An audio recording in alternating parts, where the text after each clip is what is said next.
You and all other school parent groups about the country, and you must stand united on this and stamp out this frightful assassin of our youth. Recipe for disaster that's fueling outright addiction. Look what they're trying to do. All the delicious flavors of e-cigarettes are poison. Today, right now, it would appear the wildfire of e-cig use among teenagers, high schoolers, middle schoolers has not let up. Just think if your kid was doing this and winds up with an IQ 10 or 15 points lower than he or she would have had. They shouldn't be experimenting with the entire American public. What we know is these products are addicting millions of kids. Dr. Carroll, as principal of the Lakeside High School, did you, during the last 3 months, notice any changes in the demeanor and attitude of your student, William Hopper? Yes, in a number of things. For example, at times disassociation of ideas. In another instance, I happened to attend the recent interscholastic tennis matches, and while Bill Harper had been considered an exceedingly good player, I saw him miss the ball by as much as 3 or 4 feet. This, I understand, could be attributed to the use of e-cigarettes. It causes errors in time and space. No child should be using any tobacco product. We are going to be taking action very soon, enforcement action. Well, then, although you didn't know to your own knowledge that the defendant was using e-cigarettes, did you notice any changes that would lead you to believe, as an educator, that he was under some severe mental strain, which might possibly have been induced by some drug? One thing I find that, teenagers and college students are interested in, cigarettes and e-cigarettes are kind of like anti-Viagra.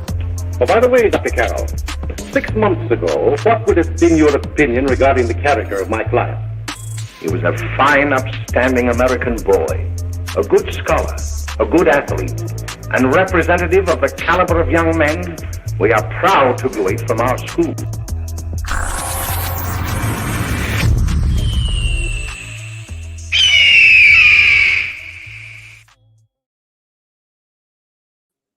Hello. Anti-Viagra. Poor performance in school. Poor performance in sports. They make you crazy.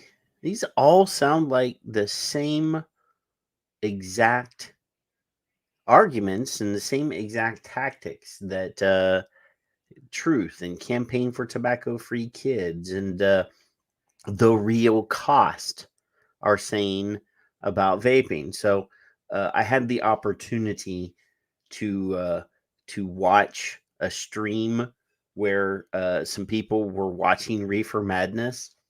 And I said, I'm going to use that. So we made a video, and I think it turned out pretty okay for my unprofessional skills with video editing. It turned out pretty okay. But how the hells is everyone? I see there's a few people. There's not that many people here tonight yet. So I see David Lloyd. He says, hello, Patrick and Kevin. And a bastard is here. I'm not calling him a bastard. He called himself a bastard. And then Troop is here. And Tom Morowitz is saying congratulations to Paul and Leanna. I don't know what you're congratulating them for. That's old news. That's not even close to being new news. And oh, excuse me. And then Bill Tarling just popped in. He says that we're going to have to insist that you strip search Kevin when he comes on to make sure that he has none of the day. That is not my kink. Sorry, Bill. I will not be strip searching the rude old codger. But speaking of the rude old codger, here he is. I can't tag him or I would. You ain't strip searching my ass. Just or my front. What?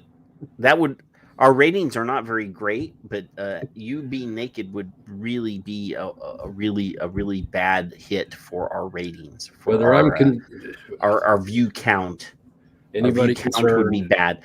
The audio portion wouldn't be too awful, but it would still be a lot of dry retching and flopping and yeah, it would be pretty awful. Nobody would want to see that. So, I don't Kevin, see it. how in What? the hell are you? Well, see here, buddy. It's vape madness, I tell you. That's what it is.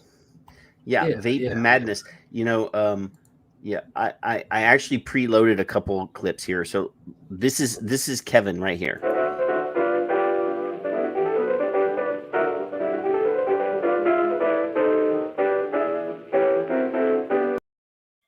That was me. That's Kevin.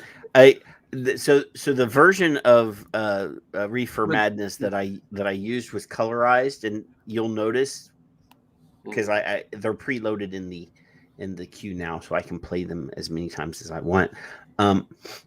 The smoke is green in the colorized version of Reefer Madness. I wonder if it glows in the dark like our clusterfuck.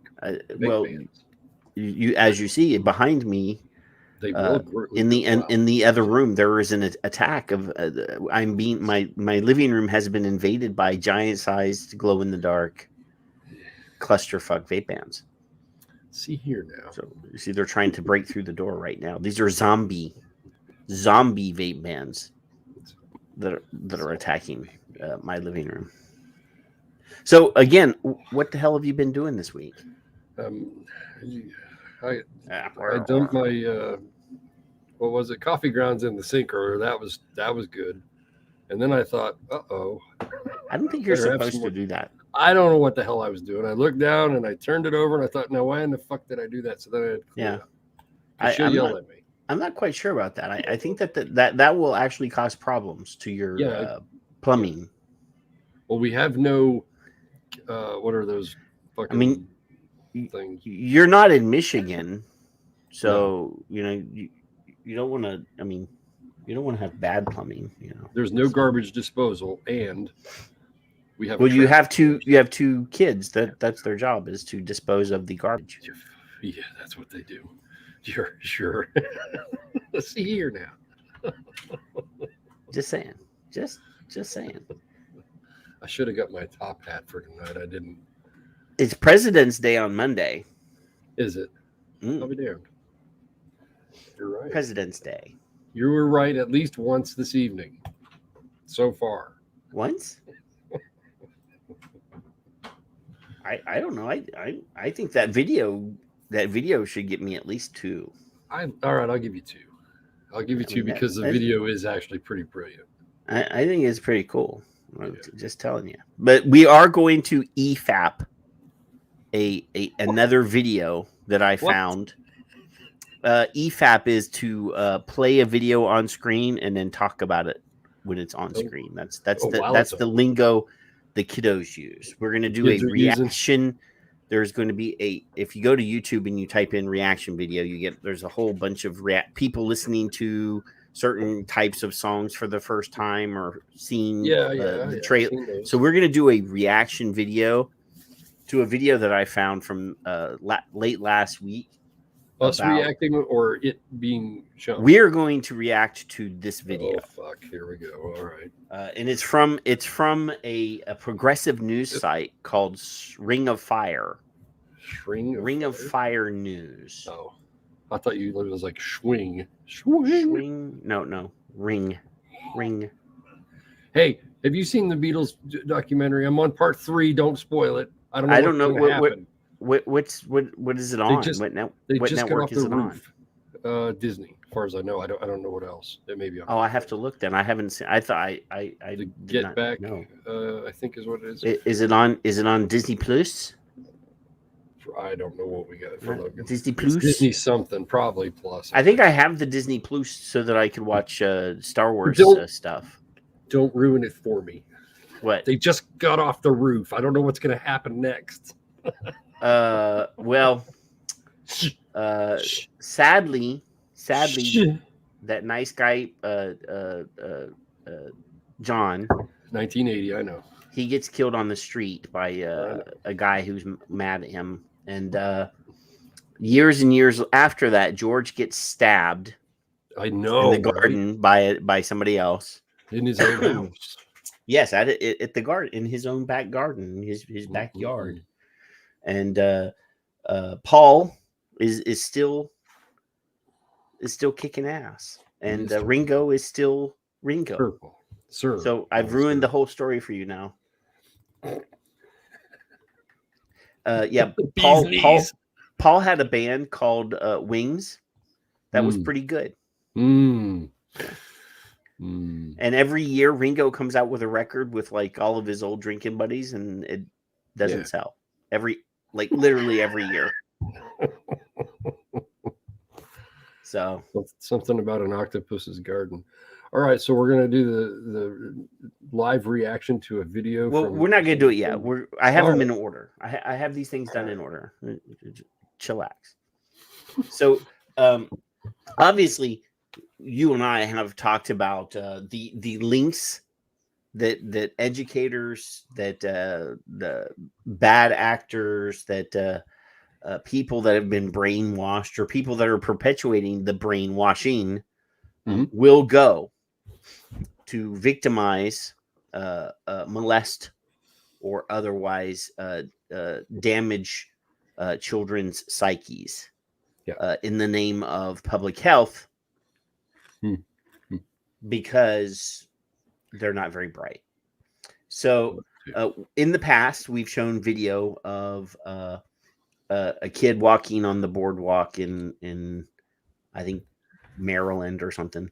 I think it was Ocean City. Oh, he was tased. He was tased, and then taken down like a linebacker going after the quarterback in the Super Bowl. We've discussed. We've had videos where schools have announced that they're removing the doors from the restrooms. Yeah. That principals in several places have been caught peeking under bathroom stalls into the girls' bathroom. Isn't there some kind of amendment? Does it not apply to minors? I don't know that. I mean, there should be. If there's not an amendment that says that adults cannot peek into the potty when the kids are going to at school, there needs to be a no looky at the kiddos. At the nookies. No looky at the nookie if they're underage. I mean, well, I actually will. I'm on the side of the Me Too's here and say that regardless of age, all people should have the right to govern who can see their peepees. Correct. I'm trying to be as adult as possible and not use bad words. So I'm trying to make it as non-confrontational as possible and say PP instead of the other words. It could trigger some people. So anyway, we have multiple stories going on this week about Green Bay, or the Green Bay area of Wisconsin. So this is the newest one. I think this is the newest one. It says, let's do the first one first. This is the new. Well, no, we'll do. Reason is more respectable. That's why I sent it to you. Yep. So it says here, the headline is, and this is from the 18th. Fresh. This is pretty fresh. It's the last few days. This incident occurred. This was published today, but the incident was a few days ago, whatever. So it says here, students strip searched for vaping devices. Prosecutor says no criminal charges will be filed because the girls could leave their undergarments on. Stop, because I'm stopping because I have. Say something, Kevin. You go ahead.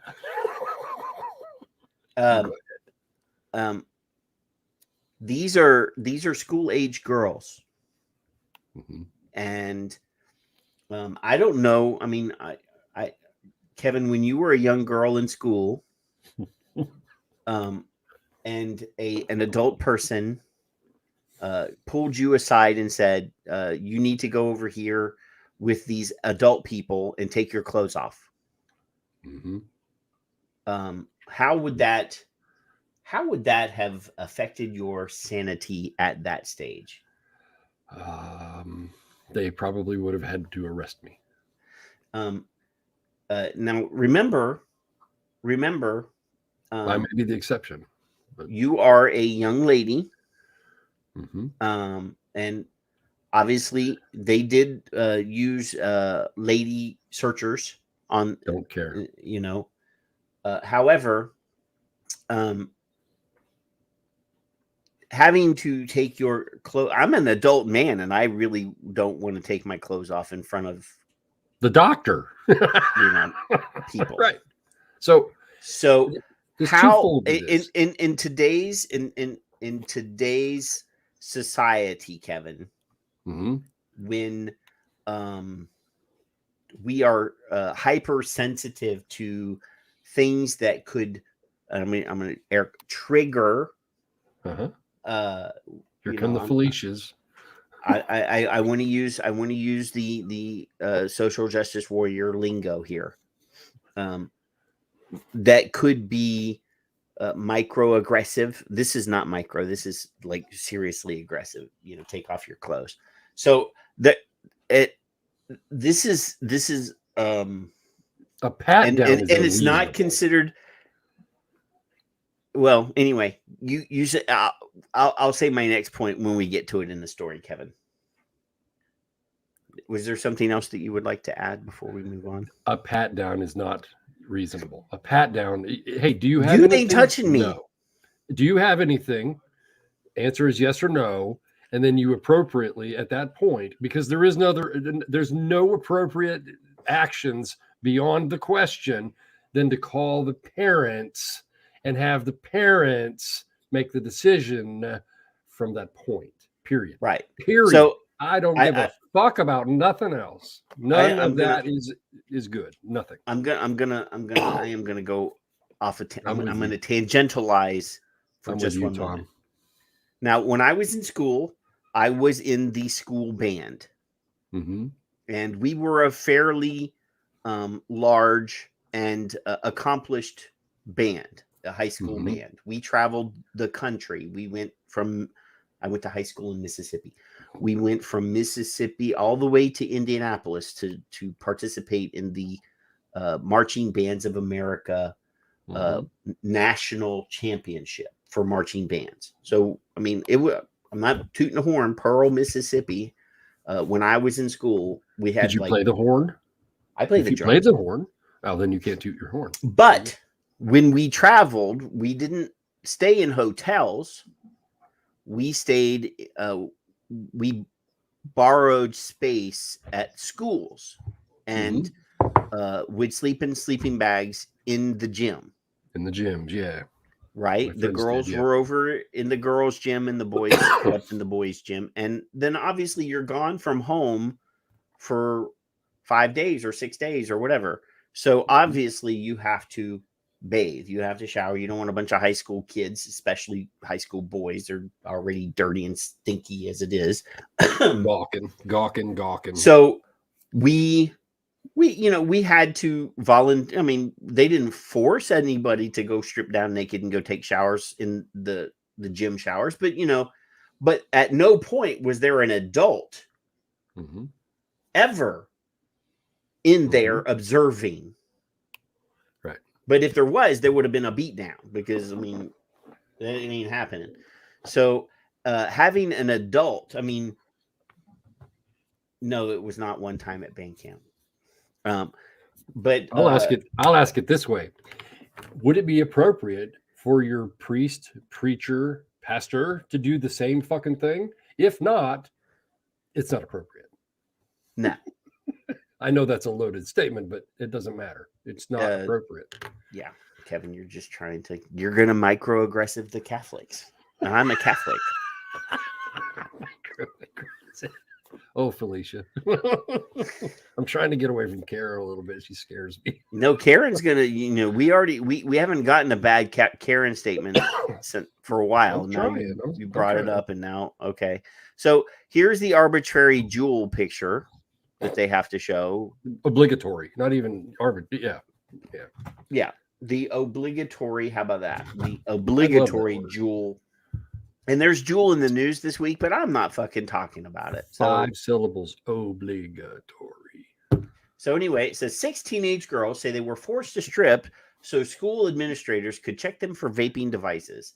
Families of the teenagers, students at Surrey High School in Wisconsin, have now retained a civil rights lawyer after the local district attorney declined to bring criminal charges against Surrey High School officials. In Wisconsin, it's legal for any official, employee, or agent of a school district to conduct a strip search of a student. School policy also specifies that this should not be done.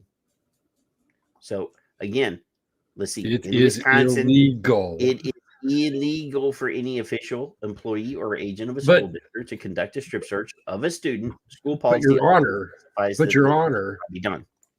But Your Honor, they weren't actually naked, so we didn't actually strip them completely. We're not that part.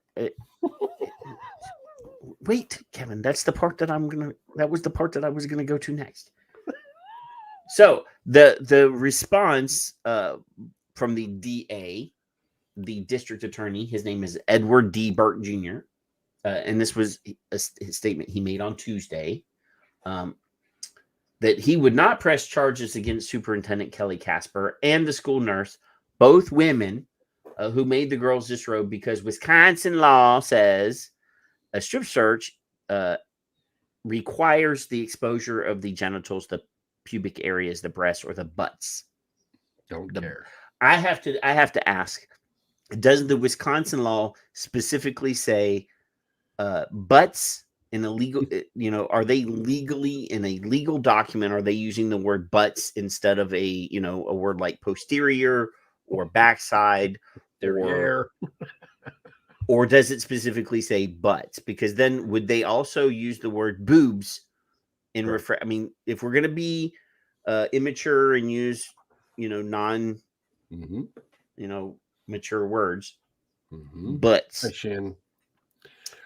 So that, in my opinion, if I was a father or a parent of a child, making them take off their clothing and letting them keep their underwear on, as far as I'm concerned, that is a fucking strip search, Kevin. That is if you are unclothing, if you are undressing, I have to molesting my fucking kid. That's what you're doing. Troop says buttocks. Yes. So my question is, if they do the strip search and they tell you to bend over and spread your cheeks and put a pair of gloves on and just touch the outside, is that considered a cavity search, or is that just fondling? What I mean, Wisconsin, you have to explain these. I don't know where molestation differentiations are. Yeah. So this is gonna we're gonna go off the rails for a second, Kevin. No. So we arrest people.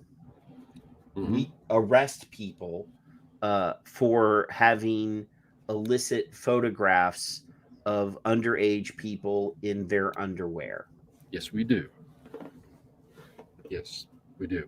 In fact, that is of their own children and been arrested for it. Yes, not even naked. I'm That's talking correct. about, and I'm not saying that that's okay. I'm just telling you, if we arrest people for taking photographs or having photographs of minors in their underwear, then this principal and the school nurse and there was a cop there too. In the other story, it references a law enforcement officer because he doesn't know the law, right? It was a she. They didn't have any boys looking at the girls. They were at least that smart. If they're in their underwear, if you can arrest a dirty old man for having pictures of little boys in their underwear, then these people should be charged as well. I think, in my opinion, they all should be locked up for taken away, out the door, and strip searched, of course, before they actually go into population, and body cavity searched. Absolutely. But anyway, Berg said the girls were asked to strip down to their underwear and bras, but were not to take off their undergarments. 2 students who weren't wearing underwear were allowed to leave on their leggings, while officials patted down their legs. Now you're touching me. One of the students was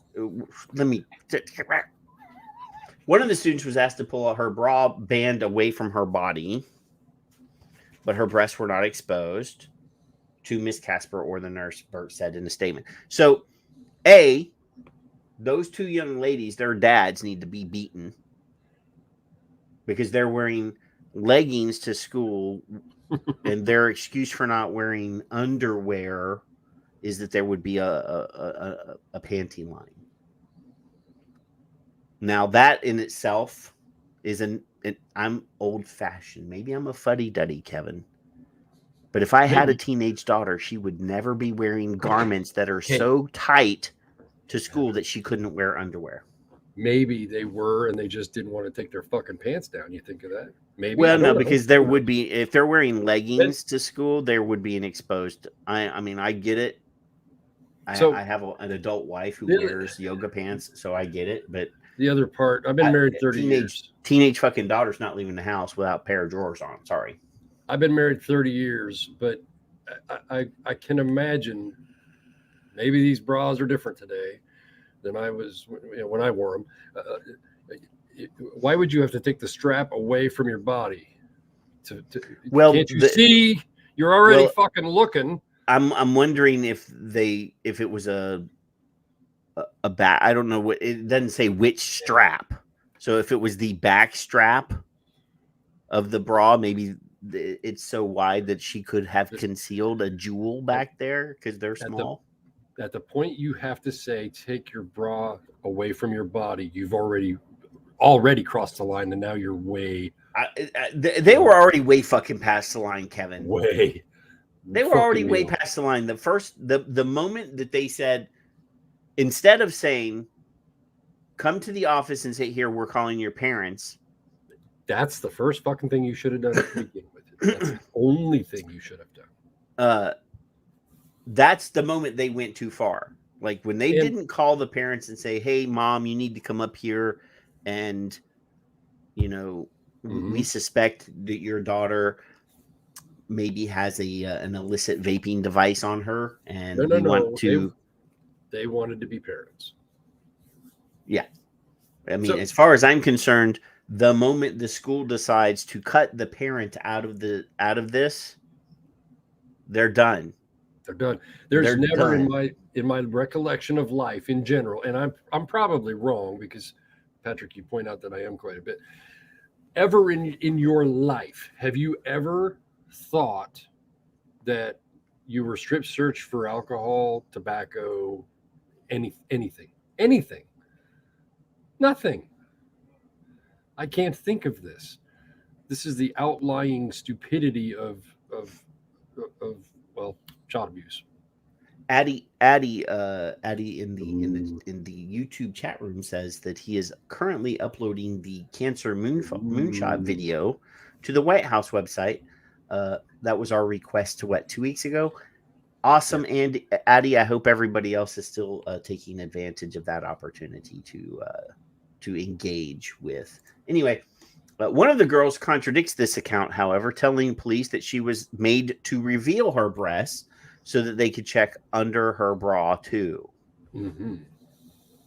Whether the search rises to the level of criminal antics, it still seems pretty ridiculous. Being forced to strip down to one's underwear in front of others can be embarrassing and uncomfortable, especially for teenage girls who aren't exactly known for their comfort with their bodies, even without further exposure. And regardless of how students feel about it, school officials shouldn't have the right to make kids take off their clothes, period. I agree 1,000,000,000%. The whole thing is the only close thing to allowing this at all is if you're a football player and your coach says, get your ass in here. And that might possibly, maybe with a witness, maybe, but no.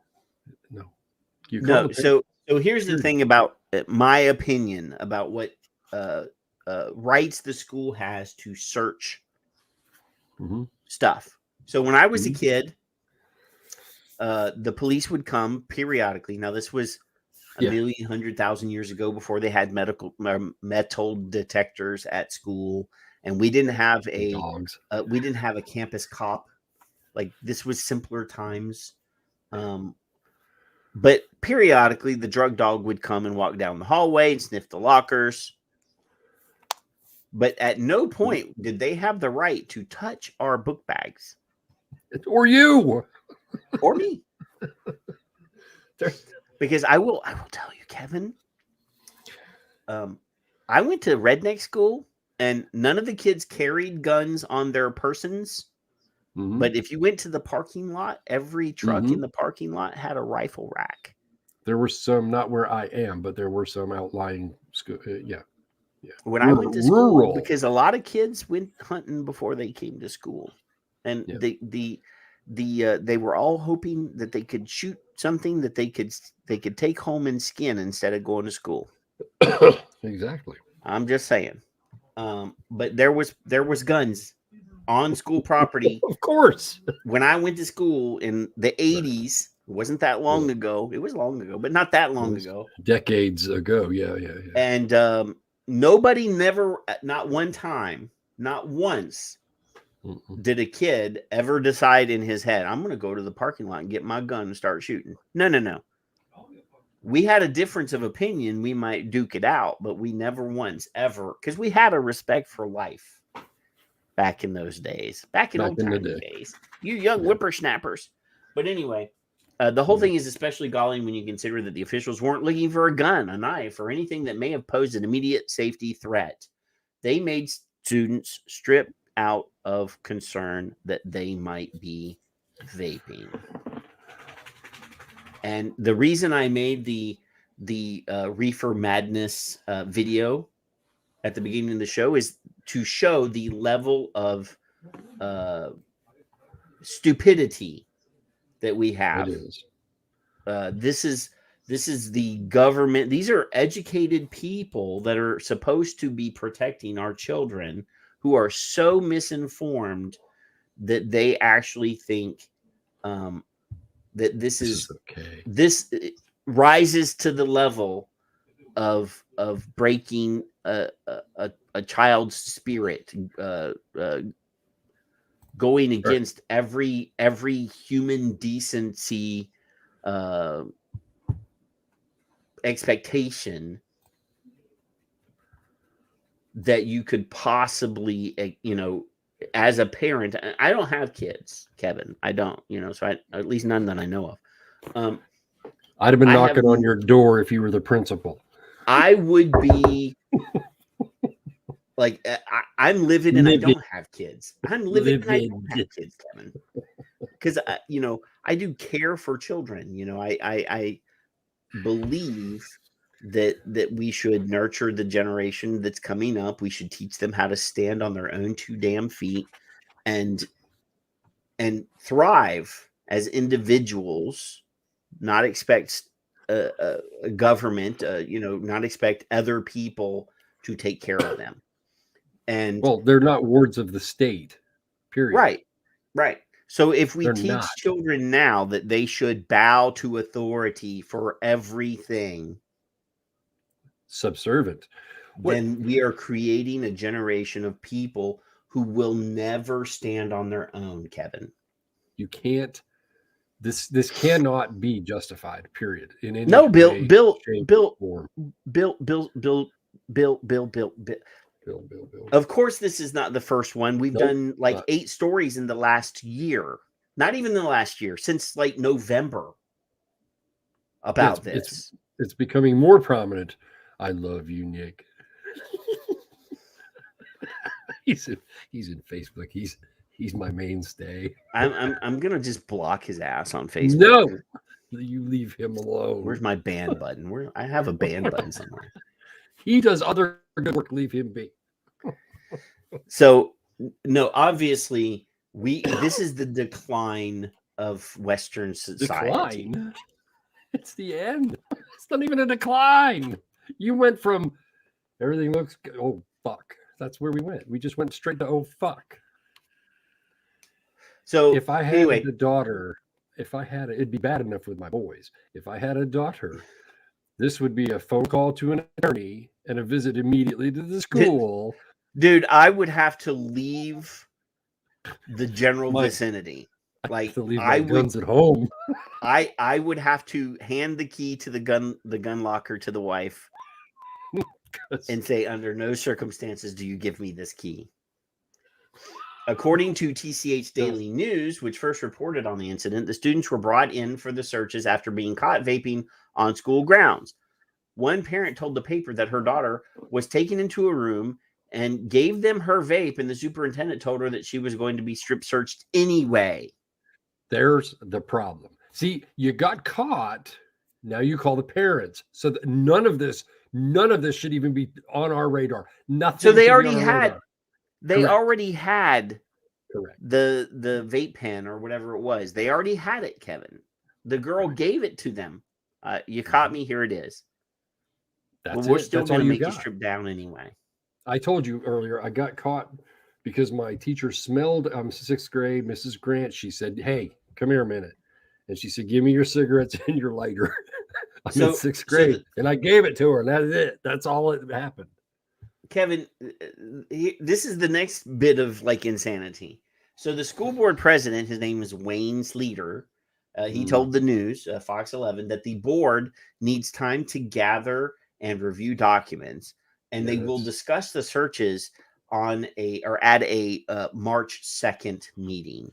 Now, what is today, Kevin? Today is the 18th of February. This should have been discussed and over with. The 18th of February, and they're not going to make any announcement. They're not going to talk about it until March 2nd. So they have 2 weeks. They're giving themselves, actually more than 2 weeks, because this happened a few days ago. So they're giving themselves 2 weeks to circle the wagons, to make as many different excuses as possible and run them through and see which ones have the most realistic sound to them. You're giving them time to put their stories together so that everybody's on the same page, right? That's what this is. This is called narrative. Yeah. We'll get back with you. In a criminal investigation, back in my earlier It is criminal. This is all criminal. In my earlier career, I used to dig up dead bodies for the government, and the longer away from the incident, the more time the bad people have to cover their tracks, to do more shit, to coordinate their stories, to do all. No, they should have these people locked up in interrogation rooms, sweating now, naked, separated, naked, so that they can't put their stories together. Some of the girls' parents told the Green Bay Press Gazette that they had hired Jeff Olson to represent them. Olson said he plans to draft a settlement proposal and move on through litigation if a settlement isn't reached. So it'll go civil. I see. Here's the thing: is as a parent, I wouldn't want any fucking money. I want their skin. Yes. I would want them hanging from tree. I'm sorry. Maybe I'm too eye for an eye in this situation. But yeah, I want them to be strip searched by the cellmate in court. The 500-pound, the 6'8", 500-pound big son of a bitch in the cell with them. When they can show in court other instances with other things, other items, other illegal substances, and they've done the same thing, then you can go after that too. Because if it's been done before and it's okay, suddenly it shouldn't be okay. Oops, we got caught. Well, again, we had the story about the Canadian kids. Remember, we talked about that in 2 or 3 months ago. There was the boys. There was one that was boys and girls. This is like the fourth one, and as far as I know, everybody got away with it. Yeah. So yeah, the attorney says to my way of thinking, it's hard to justify an intrusive search for an e-cigarette that you already have found. The girl gave them the fucking e-cigarette, dude. So Victor. I can't There's no. fathom the justification for this at all. I think you're hiding some Jack Daniels, Patrick. Take off your shirt for me, would you? I don't need to. It's right there. Don't make me call your wife. I mean, just within line of sight, there's like 15 or 20 bottles of bourbon. You know, I don't give a fuck what adults do with other adults, but when children are coerced by adults, don't even make me start drinking, Kevin. Don't even make me start drinking. Bill up above said, there's two reasons. There's two reasons, and I can't see it at the moment. Medical and something else. There it is. In only in case of emergency medical requirements would this anywhere come close to being acceptable. And they better not be fucking breathing if you're going to take their fucking shirt off. And there's really no reason to take off a fucking shirt if you're going to do CPR. I never learned to take off a shirt when I took CPR. So I mean, if you're doing CPR with an IED or AED, then you actually do have to put the pads, the monitor pads, directly on the skin. So I'm just talking right now. This is a medical emergency. We have to do CPR. You don't have an AED in your house? No. If they were cut, if they were shot, you know, something they're protruding from them, you know, something like that. Okay. And they're injured. Okay. Then there needs to be some action taken. But other than that, no. So medical, Bill had it right. I can't imagine.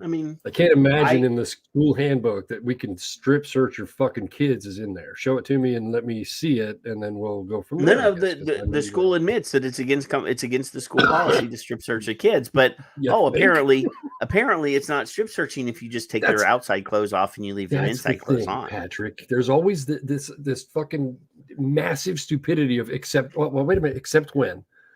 We thought they were vaping. For Christ's sake.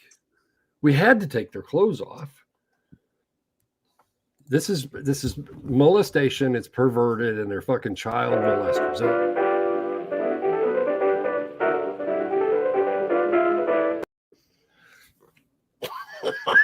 Is that how you're going to mute me now?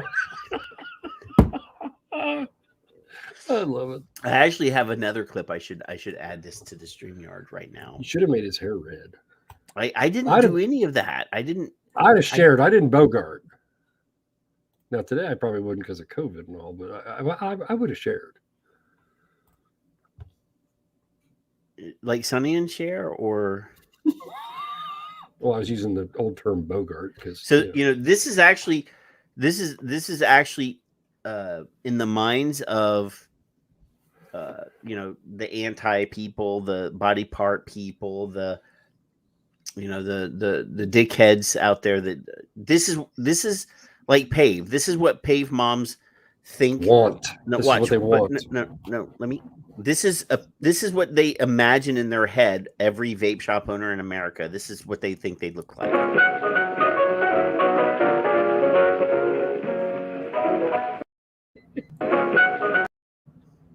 I got a picture of Aleister Crowley. I mean, he's got the hair up in points. They think that vape shop people are like the devil. Look, you pressured Nick. He's on YouTube. If you ever watch Reefer Madness, that guy, the piano playing crazy guy, he loses his mind. Like marijuana destroys his brain. And is that the one that's like? He goes insane. He goes insane and kills somebody, and it's. So I'm not to spoil it. You should actually watch Reefer Madness, and just in your head everywhere that they should, because this is done in like the 40s. So everybody, even the teenagers, are smoking cigarettes, regular cigarettes, and these very well dressed, like adult people. They go to the marijuana dealer, and he's sitting there with a old fashioned adding up, the machine with the like he's the one that's selling the dope. He's the one that's running the marijuana what's the word I'm looking for? Consortium. He's like the guy who's, and it's hilarious because this is pot, and like guys come in and they're like, I don't really want to sell this to kids, and he's like, if you don't sell it to kids, well, you don't want to know what's going to happen to you, See here. So to close this part of our life out, is it deemed unreasonable in the way that they search these children who are underage? In your opinion, this is just opinion. Is it unreasonable to search these kids, these children? Stop in any way. To physically search their bodies in any way is unreasonable, unless I will put an exception in place. I will put a caveat in place. I'm listening. If there is a gunshot and another kid is dead, and there's a crowd of kids and nobody and nobody's run away from the scene and nobody will admit to having a gun, then it may be time to call the police and have a real strip search. Then I agree with you. I will agree with you. So, and the parents, obviously, because there's a shooting at school and somebody needs to come and collect this kid after they've been searched, because I'm sure they're traumatized. But we are Son of Liberty Radio, so this is unconstitutional. Even when they're underage. There is some exceptions to the rule. Now, also reasonable in the same scenario, but instead of a gun, a knife. Okay, which is easily concealed, because and when I was a kid in school, I always had a pocket knife. I'm a country boy. We were always taught to have a pocket knife. I had a Boy Scout knife. I do. So, I actually today, right now, Kevin, I carry a Swiss Army knife with me everywhere I go. The only reason it's not on me at this moment is my pants don't have a pocket. And I may not even have wearing pants. Yeah, I've got like 6 or 8 knives here, among other things. So it's unreasonable search and seizure, and we have a Fourth Amendment. Does it not apply to anyone underage in a school setting? Did that just go away suddenly? Oh man, our creativity doesn't say all adults are all men, and the right of I'm the not people. Being sexist. Man is also women in this particular. We didn't write the fucking thing. No. And this is old fashioned language where they were referring to the human race as mankind, right? Look at Addie. Look at Addie. I've done that a few times. Yeah, you can't. I already called some dummies on this one, and I'm not calling you a dummy on this, Addie, but he already knows us. Like, we've already introduced ourselves when he had the same job under the Obama presidency. But that's all right. And made a bunch of bad decisions, and we already interfaced with him. So we should use the word reintroduced. So your tweet should say, and maybe later on maybe we'll do a tweet. We'll do a live tweet to Dr. Califf on the show saying, hi, I missed you and welcome back. Let's continue our conversation when you were an idiot. Mine was with the little wavy hands. Hi, Bob, me again. So I've reintroduced myself. Oh my god! So, Bill's got a good point. If it happened at college, this is not really this is a completely different situation now. I'm going to put it on screen so that I can read it to everyone. It says, if this had happened in college, you can bet a lot of students would have told the school to go fuck themselves and would consider lawsuits if forced to. So here's the thing. When you're in college, obviously most college kids, not all college kids, but most college kids are already at the age of majority and already feeling the power of being an adult. They would never do it. Plus, most universities have university police departments. the instructors, plus the instructors would probably be up there smoking pot and laughing at you for vaping and not even concerned about. I mean, this is modern academia where primarily they're very far lefty people in academia anyway. They're not going to rat you out to the man. So it would never happen in American colleges. And it shouldn't be happening in any fucking school, period. No, shouldn't happen to a minor ever. They should have a hands-off policy. I mean, obviously there's no corporal punishment in school anymore, specifically because they don't want the teachers to be touching the kids. I got spanked. Now that I said anymore. When I was in school, I got my ass beat all the time. There was competitions with the teachers. You go 7 steps out. We actually had, now in the 5th grade,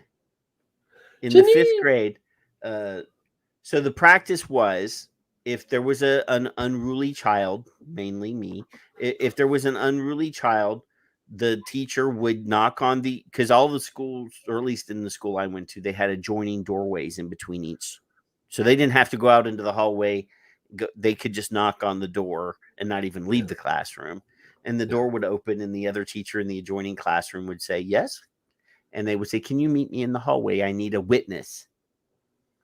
And then they would say, Patrick, meet me in the hallway right now.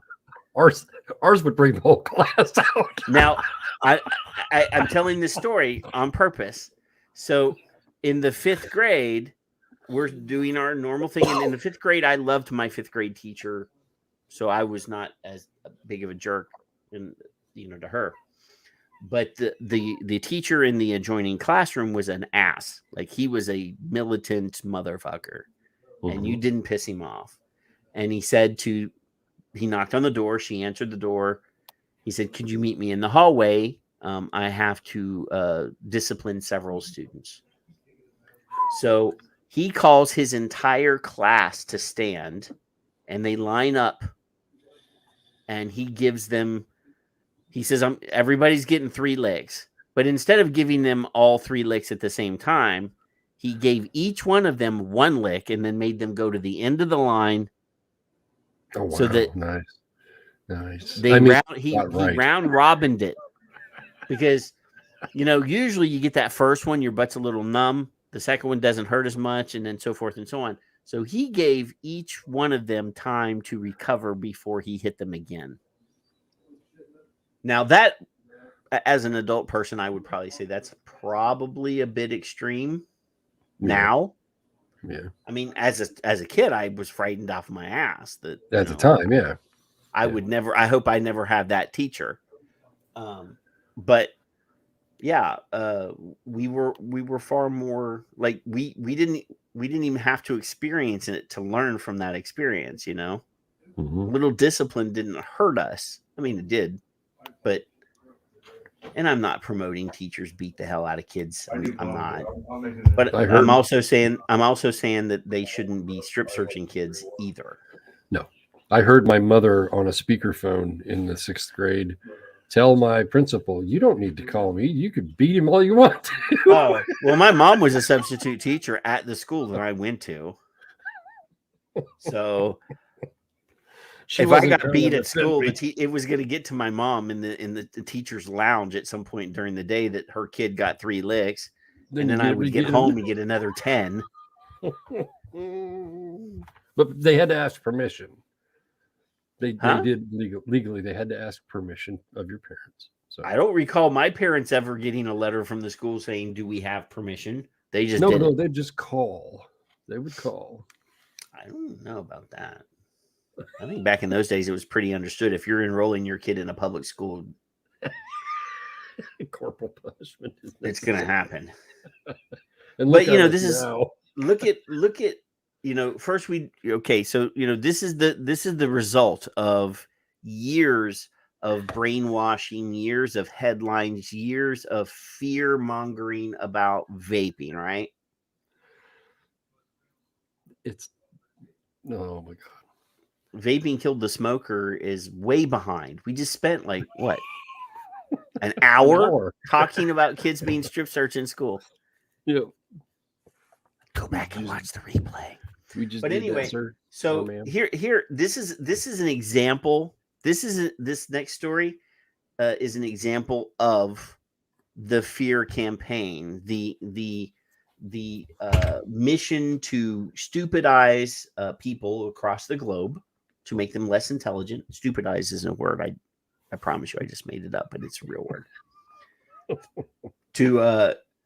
To make people more ignorant and scared. Look at this. Look at the headline alone. So this is from the UK, and the headline says, "Urgent vape warning after woman's hands burst into flames during hit." So if I read this headline, her hands just spontaneously combusted. Is everybody getting that? Are you seeing that? That's what the word, that's what this, I mean, if you speak the English language. Urgent warning, bursts, flames. Hands burst into flames. So a new side effect of vaping. Now you got, not only do we have popcorn lung, do we have E-Valley, now we have spontaneous combustion of hands. Mm-hmm. So now, smaller text here below the headline, the subheading. A vape burst into flames in a woman's hand just as she took a hit, nearly burning the inside of her throat. So, you know, in a much calmer, smaller, less loud voice. The headline is loud. I mean, it's capital. It's not capital, but it's bold font. It's much bigger. Scary words. It's scary. Lots Hands of scary burst words. into flames. A vape Urgent. burst into flames. Urgent warning. In a woman's burst, hand. Flames. Hit. So Charles Harrison, good for you for thinking up a clickbaitable headline.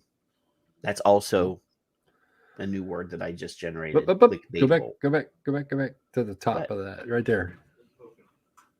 You want me to play the video? No, I just wanted to read it. I didn't see it. I just can't stand the way they just worded all that. Go ahead, keep going. Because this has nothing to do with the story. This is another Clickbait. lying piece of clickbait. It says experts warn vape smoke could spread infection. Because that's bullshit. So because we've actually had a scientist on the show, Eliana.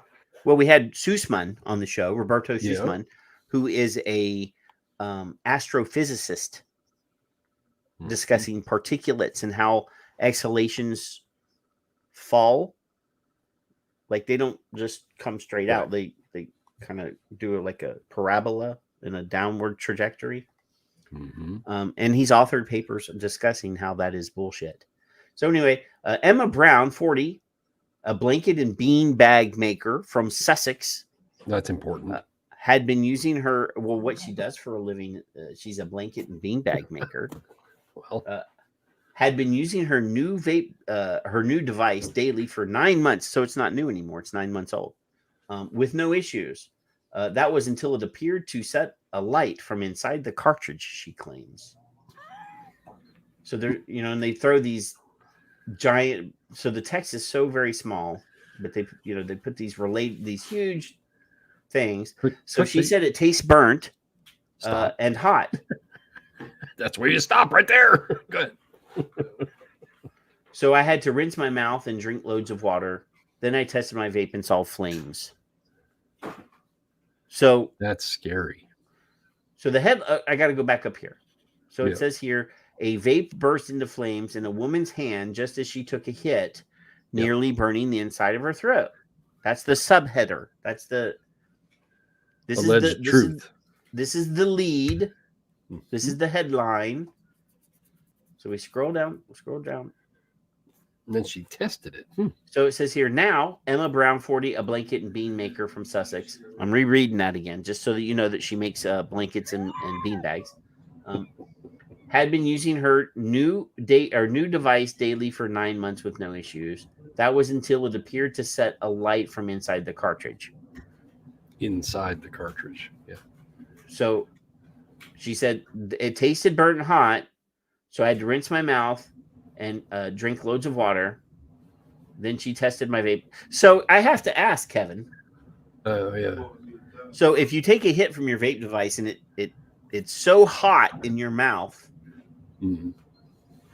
that you feel, some people really enjoy a really hot vape. I don't, but there are people that vape at like super high levels and all that. So she had that bad experience, Kevin. It appeared to set a light inside the cartridge. Yeah. So she put it down. She goes and drinks a lot of water and rinses her mouth out. So what is she going to do? She's going to put it back in her mouth and test it again? Oh, yeah, well, of course. You wouldn't call the vape shop. You wouldn't, That's when I realized. That's when I realized it had done that in my mouth.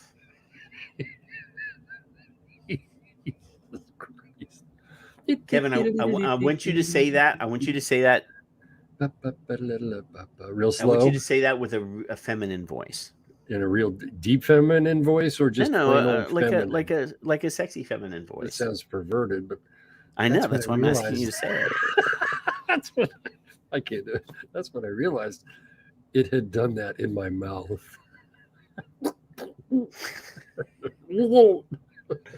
If I had carried on puffing on that and not checked it, it could have damaged my throat. Well, you think if it's on fire that it probably you could say that. You could also say that one in a sexy female voice for me too, please. I think Paul should come on and do it, and then kick it back out. Tic Tac doesn't have a girly enough voice. I mean, he is pretty girly, but his voice is not. We need a sexy woman to come in. Janine, can you? No, we love you, Janine. Do you need me to do I just volunteers. I actually feel really bad. Janine's going to come in and smack me now for even suggesting she should. Miss Brown has been vaping for a few years and spent 79 pounds on her Vupu Argus GT pen in May of last year. Can someone please explain to me, is an Argus GT made by Vupu? Is that actually a pen? Is it a box mod? What is that? I don't know. What I'm thinking is she's using the same. She's got to be using the same cartridge she's had for a year. It's over. So Vaping Killed the Smoker already pre-answered my question. He says it's not a pen. So is it a tank? Is it a box mod? What I don't know what it's already are they now. It says pen. Look, if this is the device, this looks like a box mod with some sort of topper on it. This is the beanbag maker. I'm assuming, and it looks like she's not topless, but her bare shoulder tattoo is showing there. Well, so however, last Saturday evening, she experienced a strange burning sensation when she took a puff. Well, sometimes I have a strange burning sensation when I urinate. She claims that when she then clicked the pen again, she saw a bright flame coming from the cartridge. She added, I hadn't even gotten up to 4,000 puffs on my vape. It was only on 3,245. It's the same coil. Miss Brown reported having a dry throat for the rest of the night, only cured by plenty of tea and water. Vapor tongue is a bitch, isn't it? And so is catching yourself on fire, evidently. Yeah. Clickbait. Yeah. Clickbait. So, but it's these headlines. See, nowhere in this article does it mention her hands, Kevin. No. But right here it says that her hands burst into flames. I didn't hear the burst in the article either. No. Burst. No. Like bam, like a pow. So and it looks like she's okay. Sounds to me like she burnt her coil out. She either didn't change the coil or had it set too high and it got nasty and she got a little bit of what's the word? Burnt taste in her mouth. What's those it's cig-alike. When I got my Crave, just a cig-alike. And I'm driving along, and if I hit that hard enough, it would get warm, and I would always think, geez, I hope this thing don't catch on fire. And then I'd hold it out the fucking window and cool it off, and then I'd hit it again because it wasn't enough. But never ever once did it ever burst into flame. So yeah, those types of stories scare people because they use the word burst. So it is Vaping Killed the Smoker says that it is a PNP pod tank. So it's a drop-in coil tank, not unlike the Zenith, but it's not a Zenith. But it is, just it's a tank that you can drop. It's like a Nautilus or any other coil that pre-made coil tank that you just buy a coil, drop it in. It probably didn't have any fucking liquid in there, or she had it ramped up too high.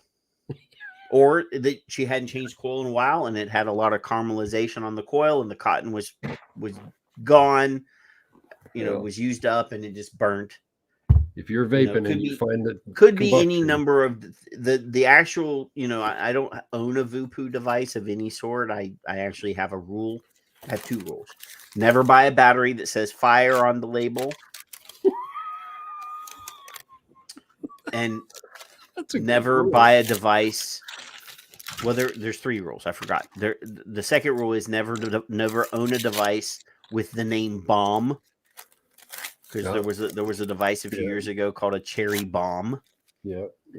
And also never ever buy anything that's named poo. Poo. That's what Tigger was looking for when he looked in the putty. So I don't understand the whole story because we never got to see any fire or anything, and we didn't see burn marks. We didn't get nothing good. Nothing. Yeah. Click. And I've actually been at comp. Back in the day when they had cloud comps. Yeah. I was at an event. Or you're correct, Janine, or something called C Ignite. You're correct. There is a battery company. There is a battery company that's called Ultra Fire. I would never buy their batteries. Yeah. I will not ever buy a mod called the Cherry Bomb. Cherry Bomb. I wouldn't buy a Noisy Cricket either. But, oh my god! I figure you got your own choices as an adult, but generally, no. You can choose. I actually do not own a grenade-shaped mod either. Troop. Yeah, I wouldn't. There was a gun-shaped mod. I saw them. There was brass knuckle mod. I wish I could track one of those down though, because those are collector's items now. Yeah. So yeah. Now, that type of story is what caused the first story. Correct. That is correct. We've over the years we've discussed quite a lot of propagandizing, a lot of social engineering that goes on, the way that they use certain words to scare people. We've done those. Correct. Ad nauseum. We've done entire segments of shows talking about the uses of the word epidemic, toxins, formaldehyde. The usages of those words are to elicit fear. There's no other reason to use those words other than to scare people and to get the pitchfork crowd excited. It's okay though, Patrick, because these are adults pressing their thoughts on the children. It's because it's for the children. So that's okay. That makes it okay because I'm not a parent, and if I read a story about a child being harmed, I'm still going to get angry, right? There was I'm not even going to, I don't want to bring it up the way it has to be brought up, but there was a story, I think in Georgia, it could have been Florida, but I think it was Georgia, where a husband and wife, if you saw it, you'll know what I'm saying, cooked cupcakes, and the teacher took it to the school, and it was a nasty fucking story. Just think the worst, and that's what they did, and the kids, allegedly, whatever. So was it X-Lax? Yeah, no. In fact, it was not X-Lax. Was it pot? Were they pot? There's some nasty fucking people in the fucking world as is without having to... cupcakes? No. Worse than that. So did they come in the batter? You're pretty dead on. So that's what I'll send it to you if you want to see. I don't want to read it. I'm making me think of evil things. I mean, sending X-Lax and brownies would be evil. And the husband's already been in jail for some other bullshit. Hey, dude, I had a boss whose wife worked at the same company, and she was and I'm not exaggerating, she was a mail order bride from India. Yeah. Except the German guy. The German guy that I worked for was pen paling with the sister. Okay. Well, as it came closer to travel for her to come to the States to marry this guy, the sister got sick and couldn't travel, so she sent her sight unseen. This guy married a woman that he'd never met before. And it wasn't even the woman that he thought he was getting. But anyway, they had a rocky relationship. I'll say this. But he got her a job working at the same art studio that I worked in. He was the boss. Yeah. And she got mad at him one day. And he always yelled at her, go get me some coffee or whatever. So she went and got him coffee and had brought an X-Lax chocolate and put it in the coffee and melted it and stirred it and said that it was a mocha, and he drank it. And then obviously mocha. He called the cops on his wife, and they were going to arrest her for poisoning. Well, it's fucked up, man. People can fucking do weird things is my point. As is. Yeah. As it is. Now you're molding the public's opinion of vaping of all fucking things to be like the worst thing in the world that this child could be doing. If they're even doing it. And when they admit it and hand it to you, there should be no more discussion other than the phone call to the mom or dad or guardian or whatever the fuck. Whatever the number is on their file. Stop it, you fucking perverted pricks. And it's all of that is brought to you by the non-governmental organizations. Every bit of it. Yeah. Every bit of it supported by FDA. So, yeah.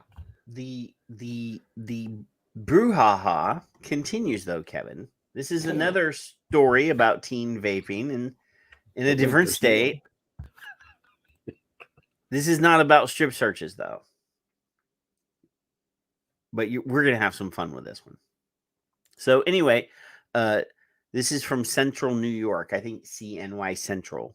So it says here, teen vaping concerns grow in Oneida County as several students hospitalized from use.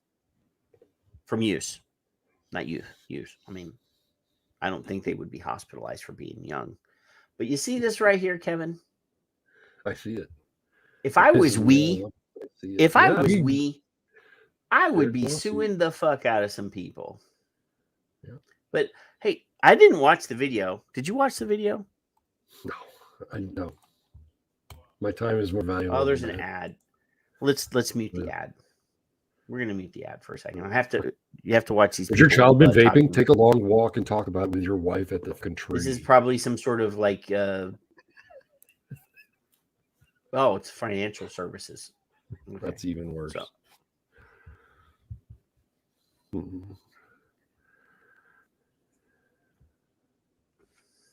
I can't hear it. You can't hear it? No, sir.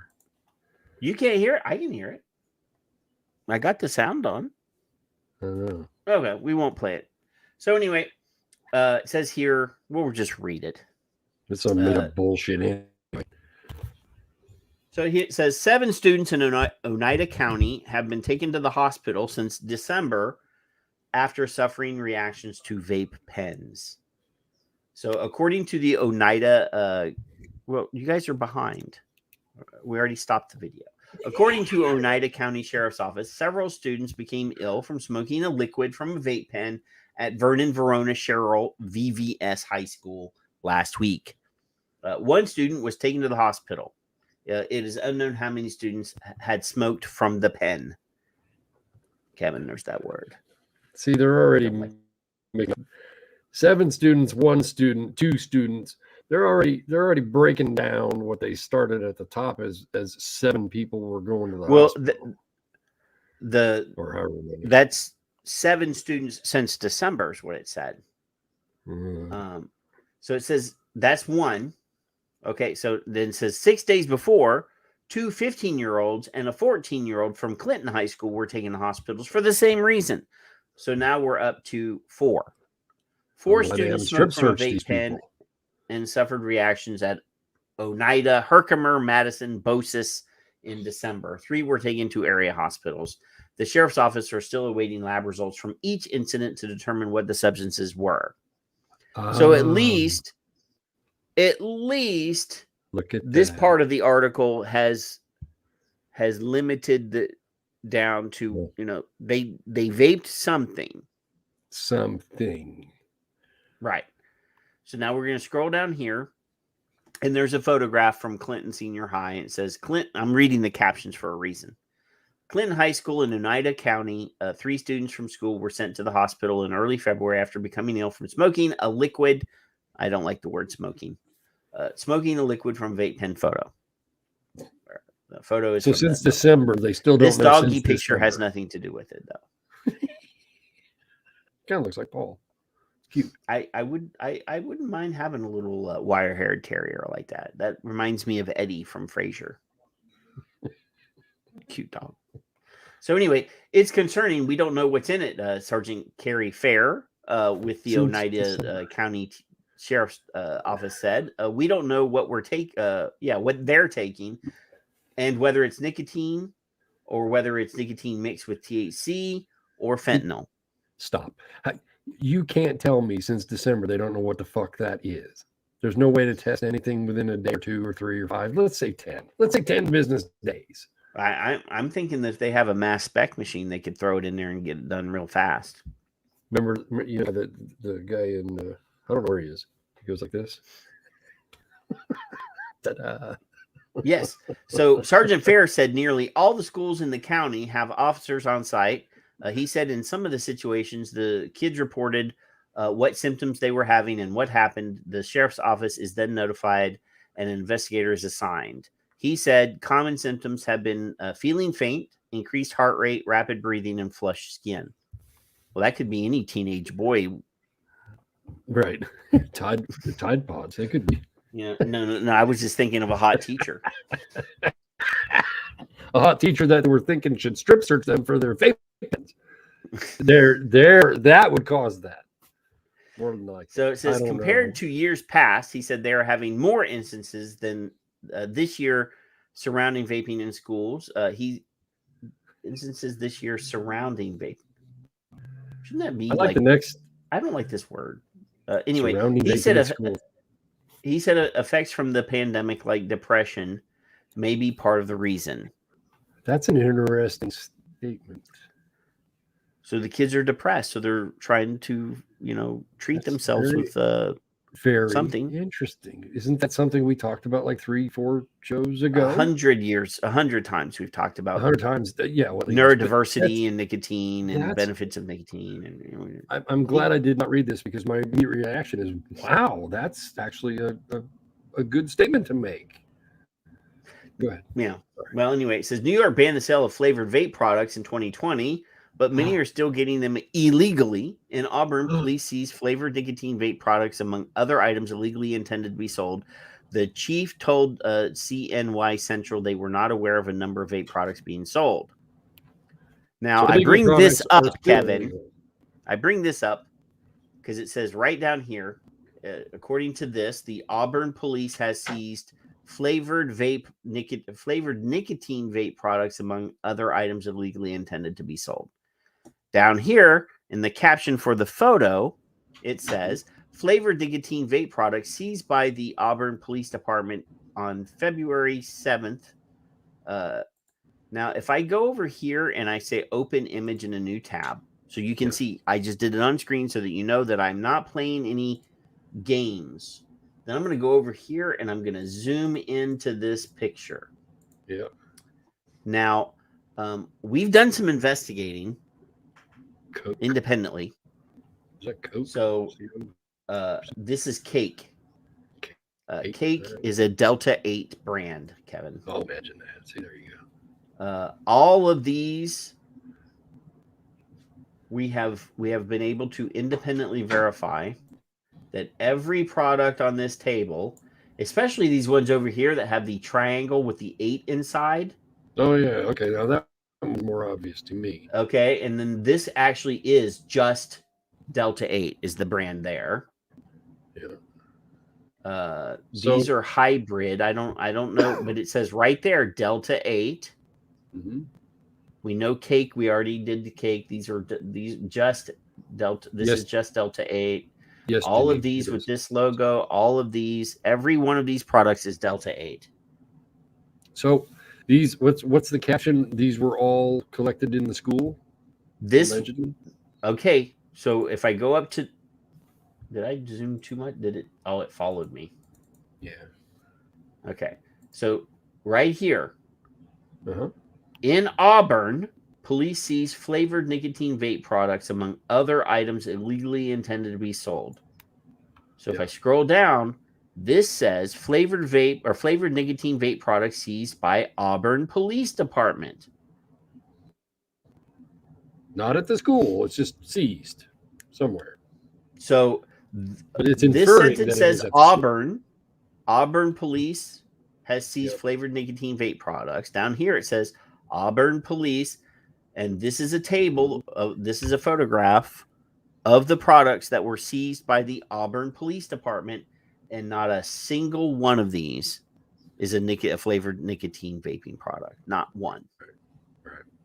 Now, Andrew says, I don't know. Andrew says that there are pre-rolled combustible products on this table as well. I don't know if that's these in these tubes. That's my boys.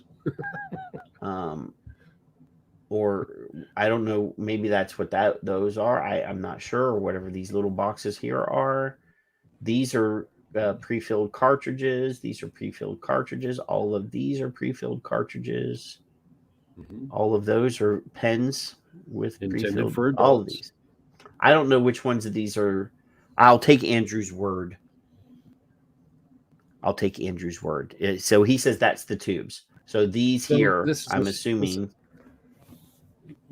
The scary picture to scare your parents or your children's parents. So these tubes right here. In school. Yeah. So none of these are CBD, Will Reb. Every one of these is Delta 8. Every one of them. So these are all THC vape products, not flavored. And I'm not demonizing THC vape products. Obviously we don't promote those on this show. We don't advocate for that because that's not what we do. But you. The misinformation from this article. Manipulation. This is brainwashing. This is social engineering. This is creating fear so that the normies move the way that they want people to move. This makes people think it's okay to search your fucking kids and your grandkids and to be voyeurs and to take doors off of fucking school bathrooms. So think back to when you were a kid. This is we don't want our kids getting sent to the hospital because they're vaping. And let's be clear. I'm going to take this off screen for a second, Kevin. Let's be clear. This situation would not have happened had New York not banned flavored nicotine vape products. There would be a black market. Don't get me wrong. There's always going to be a black market, but it wouldn't be the only source. And obviously the illicit product people, and New York is New York a like recreational or medical nicotine or not nicotine pot state? I have to ask the audience for that answer. I don't know. Well, Andrew's in New York. Andrew can tell me, is pot legal in New York? I don't know. I don't know if it's legal here. There's a substantial delay. I think that's what everybody's saying. So I have to wait. Yes, New York is recreational according to Mallory. Yeah. So they already have legal pot. Now, everywhere that we are aware of that has legal pot, which you would think would reduce the black market, has huge thriving black markets. Everyone, California, the tax, Colorado, the tax, I'm sure New York, the tax is so exorbitant on these products that it's easier to, people can't pay the tax, so they're going to go to the same dealer that they've been buying from for years. And remember, the cop in Texas took a hit off of his accidentally. Multiple times. Sorry, I had to. So you remove quality manufactured, legally manufactured flavored vape products from New York, regulated, and the black market ensues. Well, nicotine's hard to get, so THC's not hard to get. And what do kids like? What did Glenn say earlier in the video? What? They want anti-hard-on stuff or something? I can't remember. Oh, well, vape, tobacco and e-cigarettes are reverse Viagra is what he said. Reverse Viagra, that's it. Yeah. So this is their fault, Kevin. Well, it is. The expansion of the black market, the expansion of the illicit market, whether it's nicotine or THC or Delta 8, whatever. I mean, obviously these are, according to the photographs that they've placed here, these are illicit non-nicotine vaping products. But we're the ones that know it. And I couldn't see what any of those things were because I couldn't see it, honestly. But you delved in and had it checked. I checked, and there were other people on Twitter that also checked. I just stole there. I mean, obviously, I could. I mean, a triangle with an 8 in it. I mean, come on, that's Delta 8. Yeah, I didn't. Well, I didn't. And then other people posted the logos on the same thread on Twitter. And Cake is a fairly large, widely distributed brand. Yeah. So now. I'm going to keep going. Says one of the biggest concerns that we have regarding this is poorly written. Yes. One of the biggest concerns that we have regarding that is a lot of substances. See this, and I'm not reading this wrong. It's typed this clumsily. That is a lot of substances that are in these vape products. Even if they are the substances that people think they're using, things like nicotine, they are highly addictive chemicals.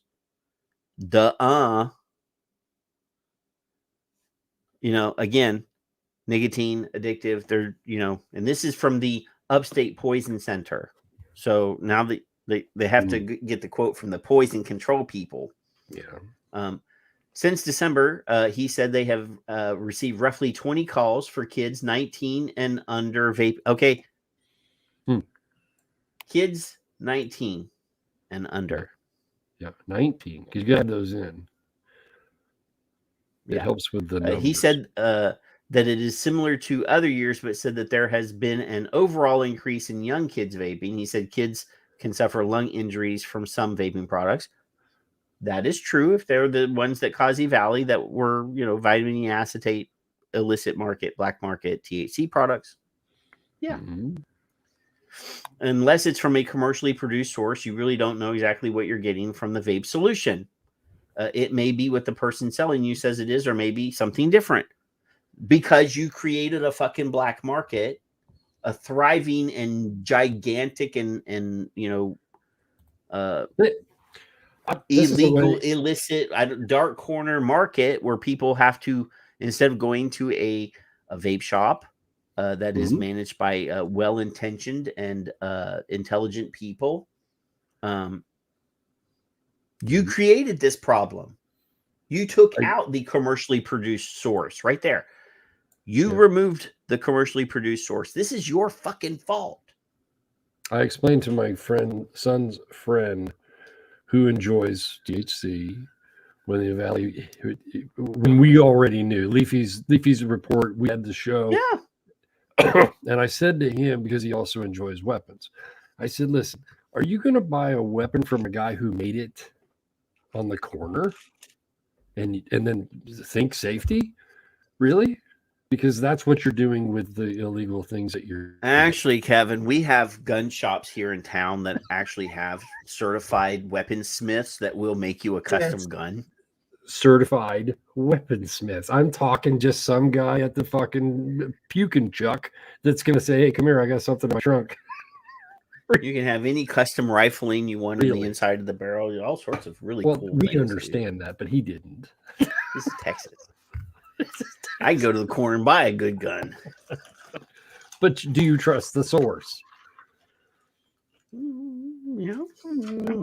I'm gonna shoot it a bunch of times before I pay for it, though. Until I lose my hand. That's the really cool thing about here is most of the gun shops have ranges built in them. You just go and test out the gun right there. See, if I saw you on the corner and you said, hey, I made this, would you like to buy it? I'd say, yeah, sure. Let's go to the range and let you shoot it. Then I would shoot I make this, Kevin. Would you vape this? I would, only because I trust you. Only. But yeah, I trust Jennifer. I'm not gonna, I might go get some vitamin E acetate just to send you some. Yeah, he said people can have different reactions compared to others. The dosage can also play an impact. For example, 3 puffs can create a stronger reaction than 1 puff. That's also logical. This is, think? This part of the article is not stupid. Except, look here, Kevin. What? Look, there's like one picture, right? One picture of, I'm assuming this is like a smock or something.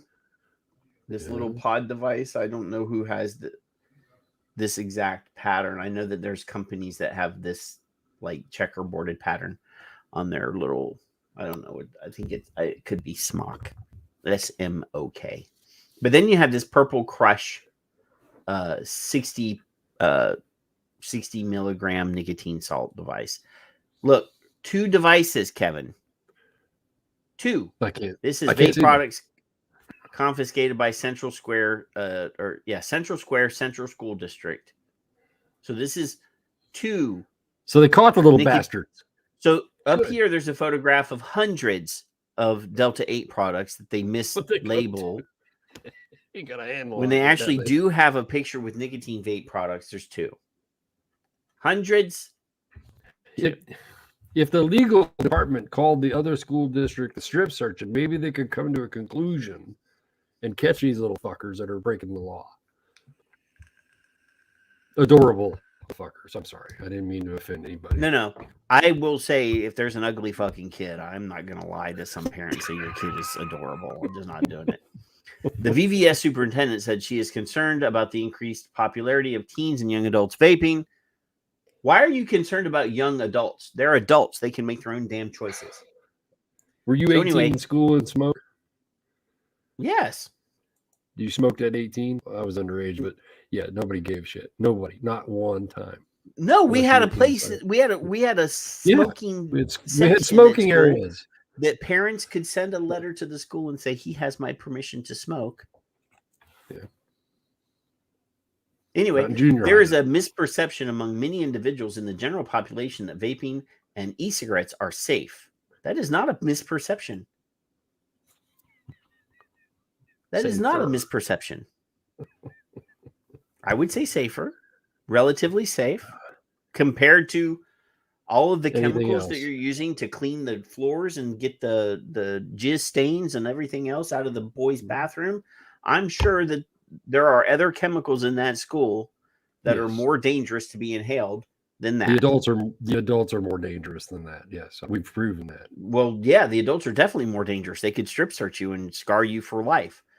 We are also concerned that about the ease of access to these devices and substances, either in local retail shops and through online vendors. There are no fucking retail shops in New York anymore. You killed them all. Huh. So access, compliance. Remember here? Look. I'll point it out. Commercially produced sources. They banned all flavored vape products in the state of New York. There are no commercially available retail sources in New York. They're concerned. Obviously, since the fucking federal government has put in place the PACT Act restrictions, you can't even order shit anymore. Yeah. So they're concerned about access, compliance, and enforcement, but they're not doing anything about it at all. We have provided our parents with information and resources to assist in collaborating with the school in addressing this concern. Don't even get me started about collaborating. Parents should not need to collaborate with the school on parenting their children. What? They are not boards of the fucking state. Period. We will continue to research best practices and update our efforts accordingly. We're considering strip searching, taking off doors, getting nicotine sensors. She said the district's programs educate students on the risks associated with drug abuse, and vaping. The goal is to encourage healthy choices that protect the students' health and safety. Oh, wait. While encouraging choices, right? Is that what they said? That help to encourage healthy choices. But let me finish. The next one is this. This is the carrot up here. Down here's the stick. While we do have disciplinary consequences to discourage and address these behaviors, our first approach, starting with the earlier grades and continuing through high school, is the education and awareness of the dangers and health risks involved with these and other activities. So you make the choice we want you to, or there you go. And look, you woke the old man up. He's who dad. As long as you see it my way, we're all going to get along just fucking fine. That's what we tell you to do, or we will do something bad to you. We will strip you naked or down to your drawers. We're going to send you to Ed's house. That'd be scary, wouldn't it? Sergeant Fair said, "Parent, this is also the reefer madness." Sergeant Fair said parents should watch out for big changes in behavior as a sign of vape pen use or vape use. Yeah. Don't be afraid to tell your parents that you got your butt touched. That's my thing. You know, Reefer Madness is only an hour long. We could watch the whole thing and just talk during it, Kevin. Is it on YouTube? I'm gonna YouTube it tonight. Yeah, it's on YouTube. There's the color version that I use. There's multiple versions. Okay. Was the clearest one. This just makes me think that Logan's teachers and staff are gonna have a serious fucking problem with him. He's gonna know his rights by the time he's 5. Yeah, we could cause of humiliation, and they won't tell anyone. Ding. We could EFAP the whole thing. But here, I'll show you this. I'll show you this other clip. This other clip is the bad behavior. This is the behavioral changes. Watch this.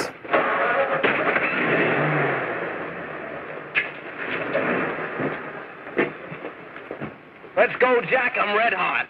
Better be careful how you drive it. The first thing you know, you'll be ice cold.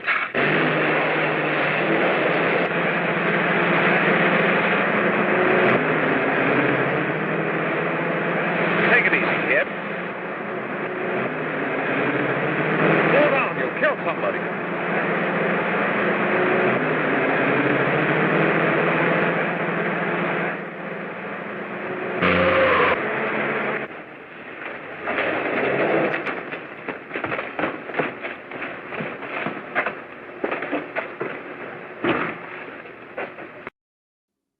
So if your kid starts running over people in their car, I think they could be vaping. Ed's got to figure out to look both ways. Poor fucking Ed just splattered on the fucking street. Look at that. Oh man. Why does Victor want a wrench? I'll give you a wrench. Uh-oh. I know how to do that. I can do that. You will talk, we will make you talk. Oh my God. Oh, there is a substantial delay. There are so many How does things. Victor not already have a wrench? Here, I'm going to give you I a don't wrench. understand why you would give him one just automatically. Well, he may not have. He may not You have to be in the. I have to give them when they're talking, when they've posted a comment. Okay. So there's like 800 wrenches now. Like everybody that's all the people that are normally here are wrenches. Good. It isn't that I don't want to hear other opinions or statements sometimes, or Patrick rather, because he's the guy in charge. Actually, just am I in charge? Once in a while. But if you're just a troll, fuck you. That's all. You just go away. I don't know if there's a problem or not. No, I didn't see anything. We should have a moment of silence for Ed though, because he just got hit by that. Did he just get run over? Pothead guy, yeah. Them damn potheads.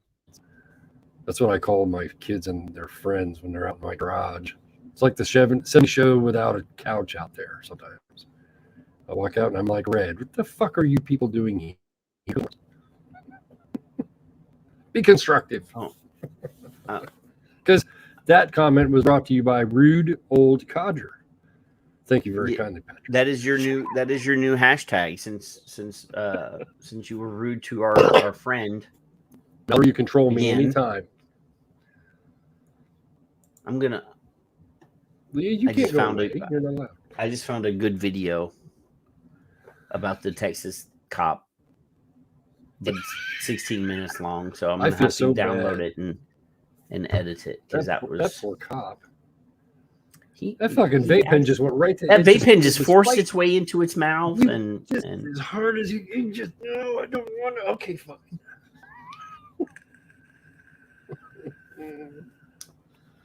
Yeah, it just forced its way up and made itself like it forced the pot down his throat a couple times. It was very twice. He hit it and then he drove a little bit and then he pulled over and hit it again. Some kind of crazy, I don't know. Did you see that the cranky old broad did a blog today? She's out of hiatus. I did. I didn't read it, but I did not read it. She's not here anyway because she's she blew us off to go to work. Cranky or something. I don't know. So she had to earn some money. Anyway, it was a good blog. Yeah, he says he didn't see that yellow car coming.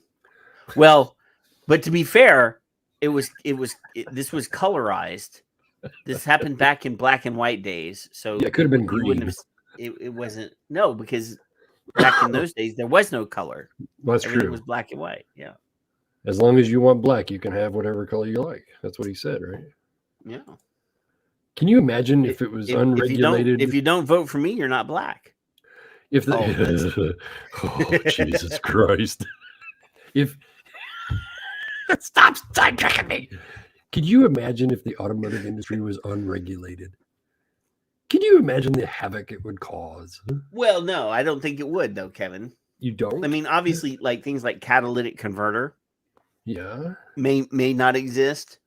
Yeah, but people that make, other than cigarette manufacturers, every other manufacturer of consumer goods wants their consumers to live well, to buy more stuff in the future.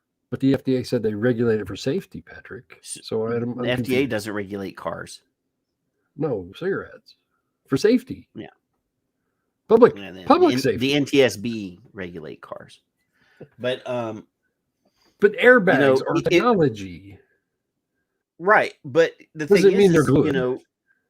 No airbags. I was in an awful car accident. I will say the airbags beat the shit out of me when it came out. I had bruises along both arms because that's the bad. And I had a seatbelt stripe from one shoulder all the way to the opposite hip, but I didn't die. And the front headlight on the passenger side was in the passenger front seat. Yeah. So I felt pretty good about airbags and seatbelts. I'm not gonna, I feel okay. I am, I've heard anti-seatbelt assholes say, oh, well, that could kill you and blah, blah. I would have been dead if I had not been wearing the seatbelt. They could. No doubt in my He's mind. right. I believe that eventually car manufacturers, whether they were required to by law or not, would have developed that. I mean, it may have taken them a little bit longer to develop those things, but they would have eventually been developed anyway, because they want people to live, to buy more cars. Right. So, with the exception of cigarette manufacturers, not going to lie, they did some shifty shit in the past. Those people are dead, by the way. Most of those people are dead. Califf deleted his tweet that he didn't want people to die too soon, but that's the cigarette motto, right? Well, yeah. He wants them to continue. He wants them to die anyway. Yeah. I don't know that because Ed's asking me, does Ford care about me living? Not in the Pinto case, but otherwise, yeah. Not me specifically, but I think that they want people to not die buy more cars. Repeat customers, yes. Yeah, I mean, they may not care about the environment, but I think that they wouldn't be developing electric cars unless they had to. I don't get but the safety stuff, yeah, probably all right. That's a selling point. Like my Honda, my new car. Yeah. Well, it's not brand new anymore. It's like 3 months old, 2 months old, whatever. But it has all sorts of like safety features built in that I find annoying. It has and this. You hope you never need.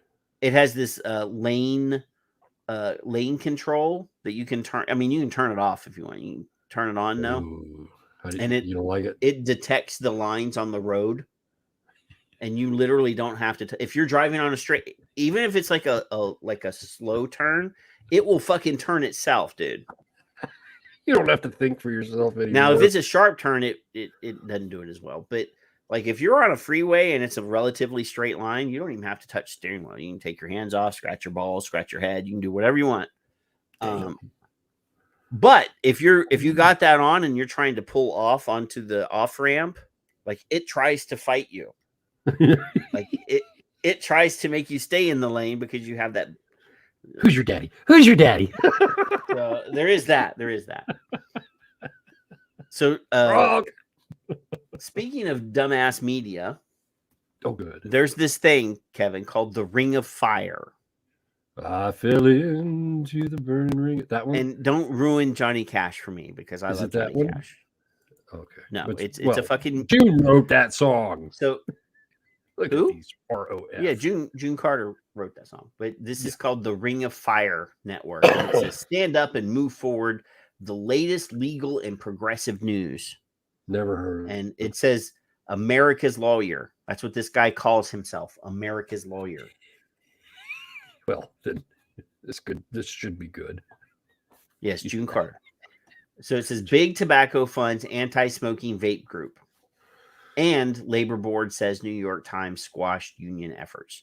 And this is by Mike Papantonio. And this is from Valentine's Day. Now, this is an article, but guess what? There's a fucking YouTube video. So I feel like we should, instead of sitting here reading the article, I'm going to play the video file, and you and I are going to stretch our balls and get coffee. We're going to react. We're going to pause it periodically and react and make fun of this dummy. Oh, good. Because he says ugly things about us, and I feel like I should get my revenge. Us? Personally? Yes. It doesn't mention our names, but he says vapors. He says ugly things about vapors.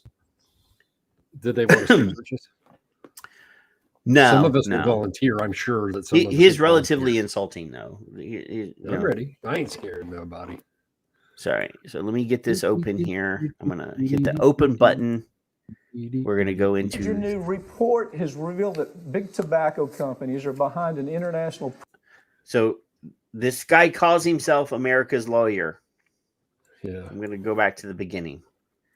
So you just tell me when you want me to stop, Kevin. Oh, wow. All right. Now, this is about... what's it called? They're our friends. They're people that we know. World Vapers. What's the group? Oh, World Vapers. Not World Vapers Day, but anyway, World Vapers Alliance. That's what I said. Yeah. Oh, okay. Yeah, those people. They're people. Like, we're gonna start, and I think legally we have to pause periodically and make a sound. Right. So we're gonna do that throughout the the video. We're gonna do our pause react. Okay. A major new report has revealed that big tobacco companies are behind an international pro-vaping organization. Well-kept secret, but you and I, it's funny. Every time we talked about this story, even before this story came out. Yeah, see, World Vapers Alliance. They even promoted it. They put their logo right there. Good. Yeah. Which one's the guy that sounds like Bill fucking Clinton? Because he's already annoying me. The guy on the left, but they're both right. They're both idiots. They're both all right. They're annoying. We used to say, who are the people behind vaping? Now we learn it. It's the tobacco industry. Yes, it is. I mean, they caught dead to right. British American Tobacco is putting all this money and effort behind vaping. Why are they doing it? They're doing it because the nicotine addiction, one, keeps customers for life, but two, they also own most of these vaping companies, and that's So Big Tobacco owns most of the vaping companies, or he goes on to say, or have some sort of relationship with. So every one of you that are watching the show that are, I'm sure I Nick don't is. know that anybody that's still in the room is actually owns a vape shop or owns a vape company. I think I think everybody in here now is consumers, because Troop is now just a plain old consumer. He's not a vape business owner. I think Nick's, he must be. It's something he's been hiding for a time. Well, it's possible. part of the equation that most of these, vape defenders don't seem to understand. So there's all kinds of interest. So he says that we don't understand because we are vape defenders.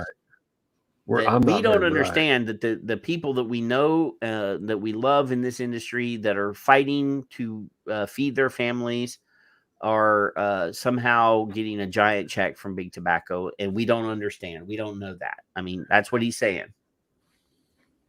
In this, and of course they use these groups to fight regulations. They're huge push right now in Europe to fight any kind of regulations, and that's what they're doing with this World Vapers Alliance. As you know, we're leading the charge in the Juul case that's taken.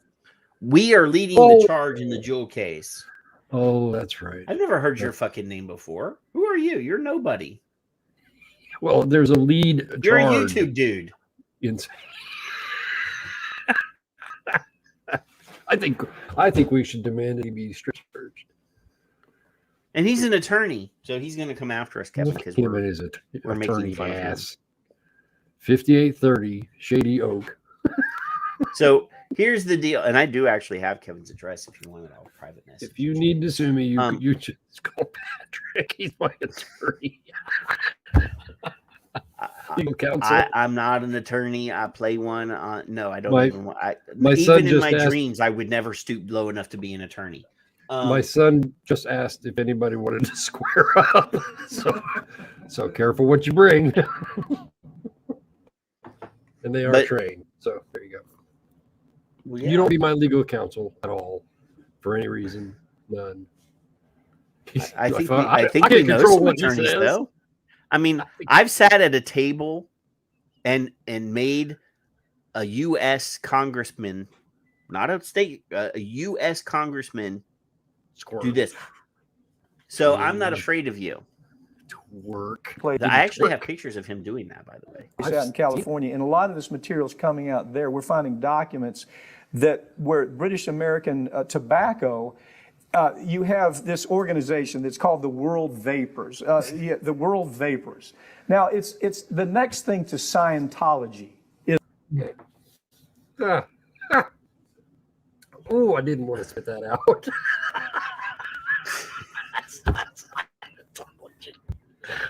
So now I don't know if you guys are familiar with Scientology, But there's a quite a few like documentaries about Scientology Look it up, yeah. that you can watch, and it shows how they mistreat their members and brainwash them into believing that the church, that Scientology, that L. Ron Hubbard is the center of the universe, and everything that you do must reflect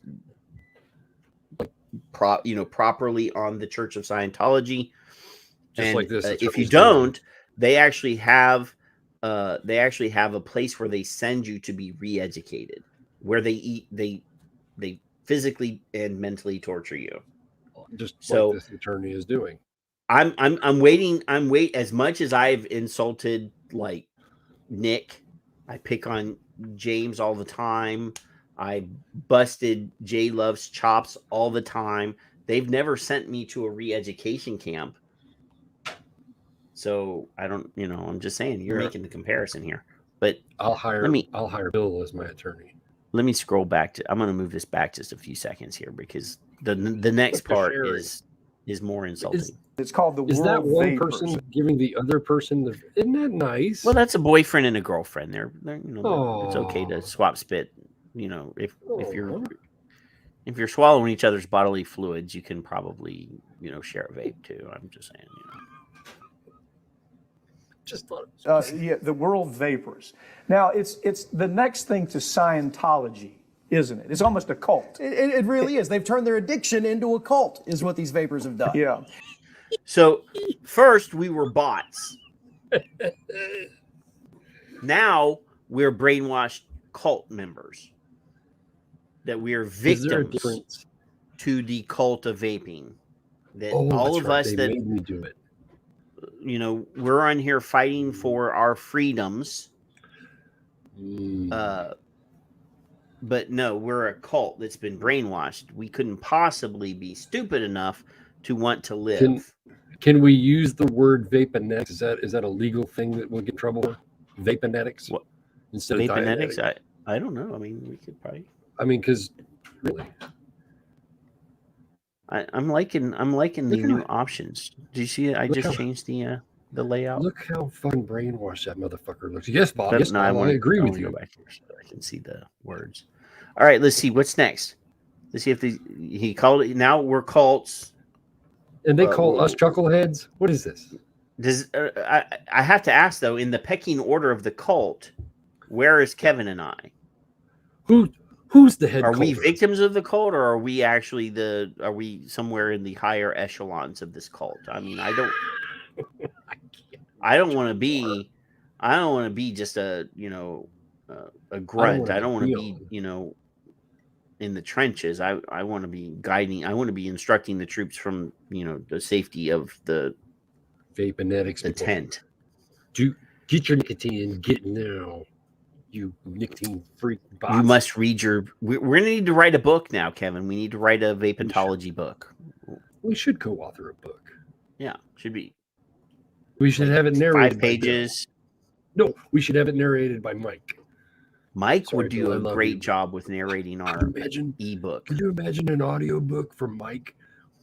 Our words, his voice. We could brainwash the whole fucking world.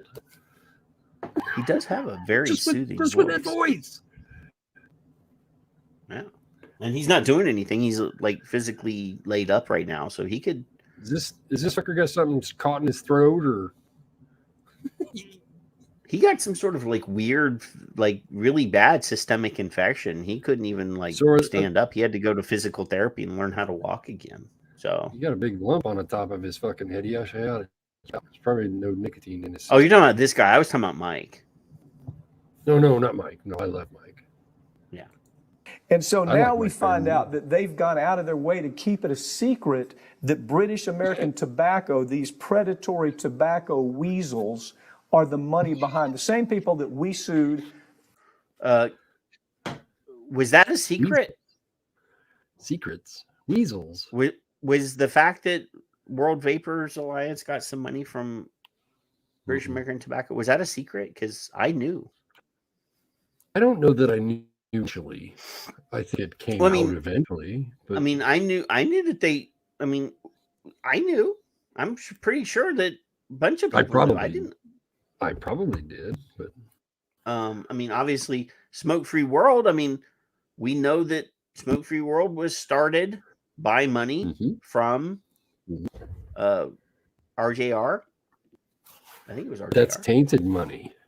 And I was pretty sure that I knew from the beginning that World Vapers Alliance was started by money given to them, apology money, reparations money. I'm pretty sure I knew that.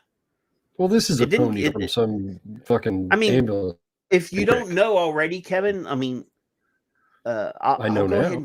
I'll tell everybody the secret that maybe they don't know already. But Safada was started from money from Big Tobacco too. Well, from Small Tobacco, it was National Tobacco. Yeah, pretty sure. You know, yes, you didn't know that. I'll tell you, that's a dirty secret. I mean, they're not getting any money from them anymore.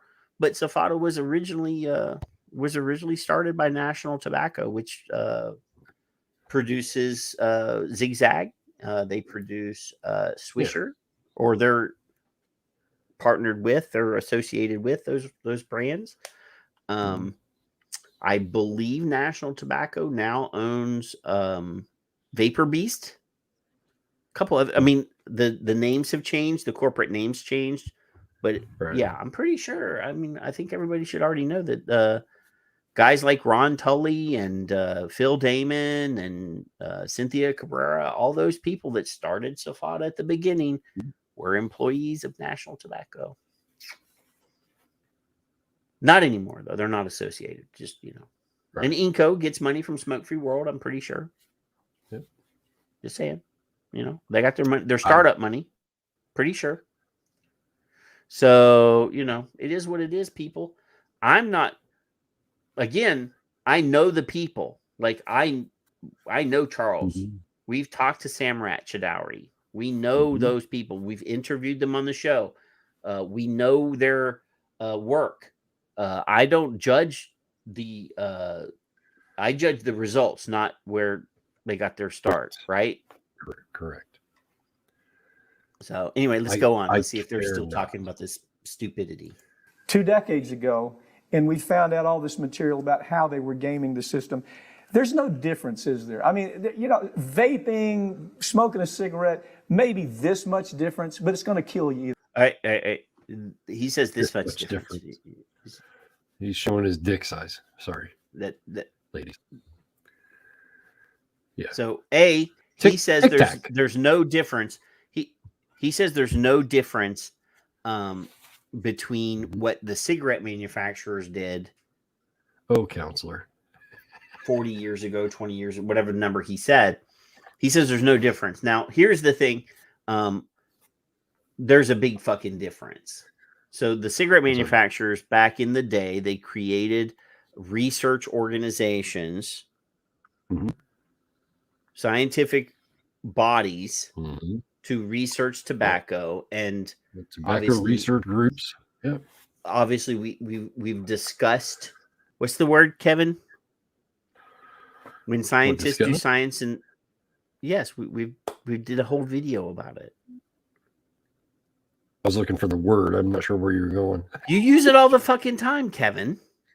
When the researcher builds the correlation, the experiment. No, builds the experiment to get the result that he wants, and if he doesn't get the result that he wants, he ignores it. What's it called? Correlation. I don't know what word you want. God, Kevin. It's late. I'm tired. I don't know. I'm gonna have to replay the whole video about flat earthers and give me a syllable. Oh my God. Confirmation bias. Yolanda got it for you. So yes, they build an entire scientific network. I'm trying to work built around confirmation bias. I'm trying to work my legal team up on the Victor share screen so I can get sued by this dumbass. Confirmation bias. Yes, that is what the cigarette manufacturers did. They and we all institutionalized confirmation bias. They only published science that said what they wanted it to say, to try to brainwash the masses into thinking that 9 out of 10 doctors say that Winston brand cigarettes are, blah, blah, blah, whatever, Oh, yeah, 51% of doctors drink. What I want to do is and I've yet to do so, find Dr. Farsalinos, Charles, anybody, doesn't matter, Dr. Glover, where they're portraying confirmation bias. And we collectively, to my knowledge, cannot point to any thing that says those people that we trust have done that I can tell. I can point to multiple studies by Dr. Farsalinos that are published that show the bad as well as the good, right? He publishes Yes, sir. He publishes things that says, oh, well, vaping is okay, but if you do this, it's bad. That's I can point everybody to got mad. I can point to research, by other paid shills. I'm going to air quote that. That's what they say. We can also point to Stanton Glantz, where he fucking blatantly hid the truth and had to retract his study. He was paid by Johnson. Speaking of douchebags, Kevin. This poor girl has an exhale. I made a mistake. I made a mistake this week. I broke my own cardinal rule. What? I responded to a Tahir Turk comment. What's this birthday suit, Mallory, that you speak of? Birthday? Why are you? Why are they bringing up birthday suits? I don't know. You dirty old lady in the chat. What could Tahir possibly have riled you up about? Well, there was a to me he's sport by Stan. Yeah, there was a tweet by Stan. How can you see Stan still? He's now blocked me. You fucker! I don't like you at all. I just don't. So here's the thing, and I'm gonna have to add this to the stream. So this is a tweet by Stan, and it was done the day after Valentine's Day on the 15th. He said, and he doesn't even know, he doesn't understand hashtags because he did hashtag E. You can't look at boobs and do hashtags at the same time. Hashtag E. Cigarette science has marched on. It's important that decision making and education be based on current state of knowledge. So he wrote a blog, because this is a fucking blog. He wrote a blog about how science has changed. Well, really? But again, I'm only including the science that says what I want it to say. Right.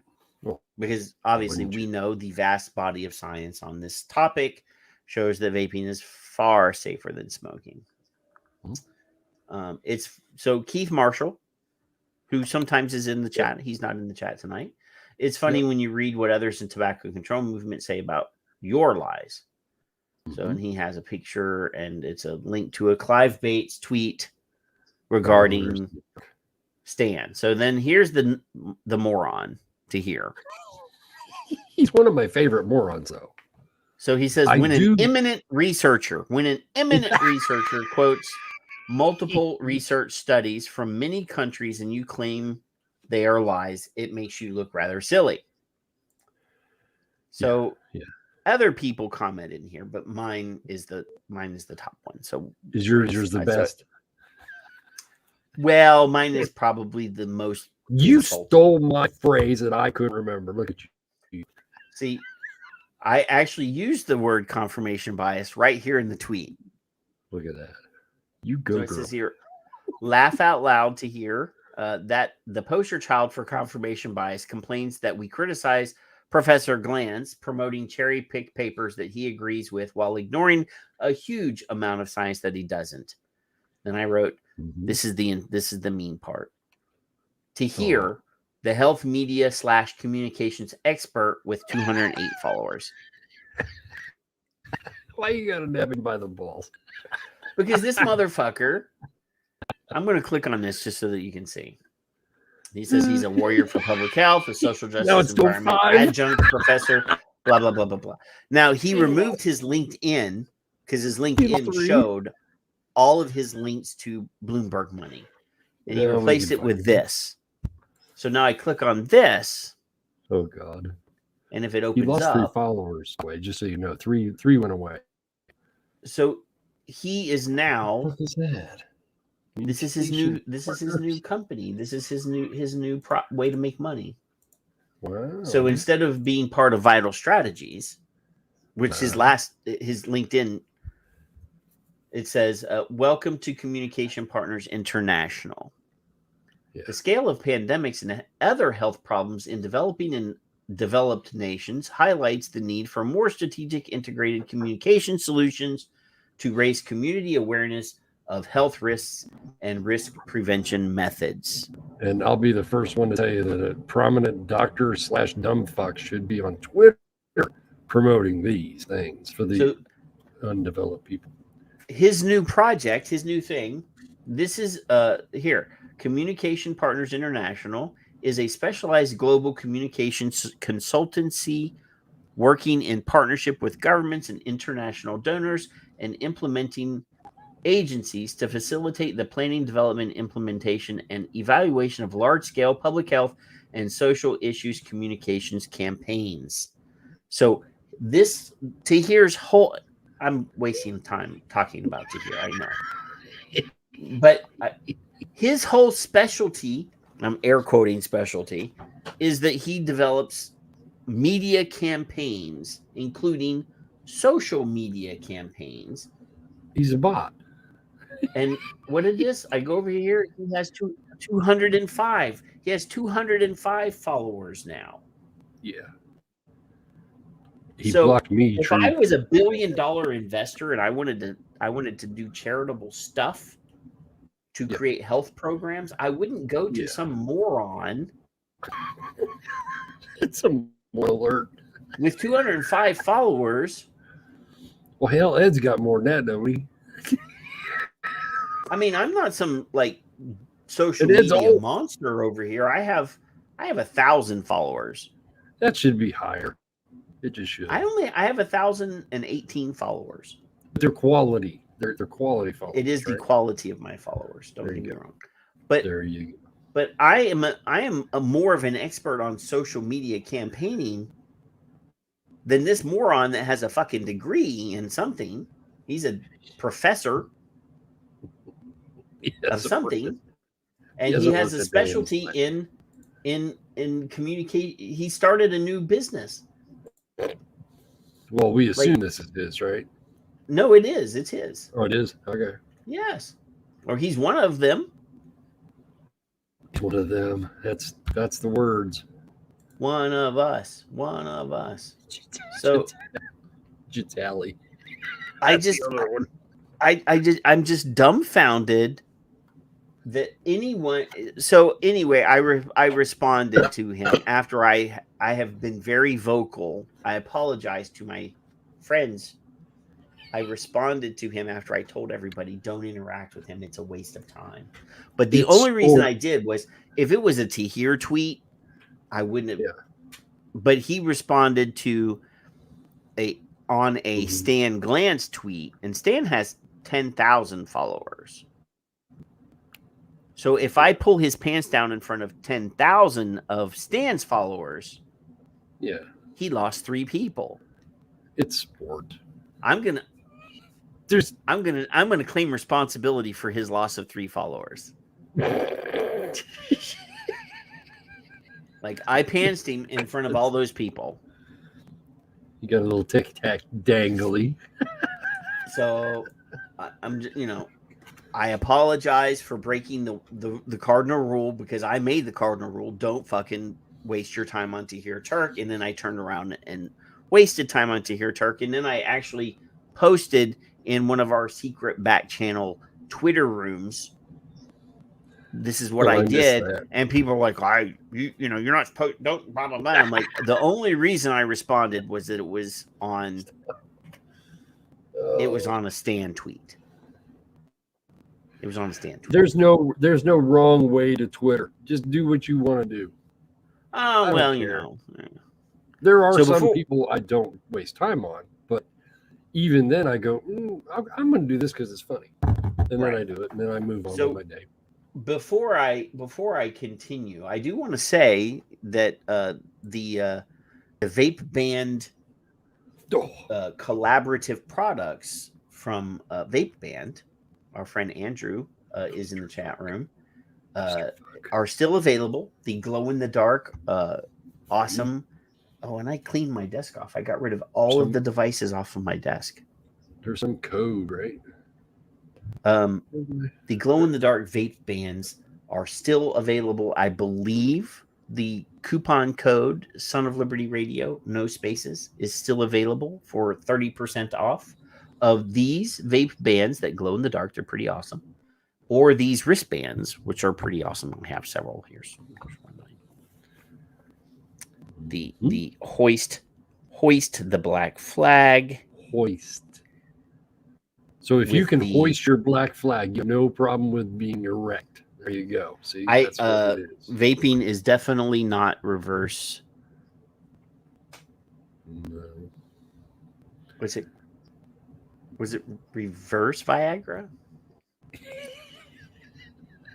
I still have a problem with Stan worrying about my willy.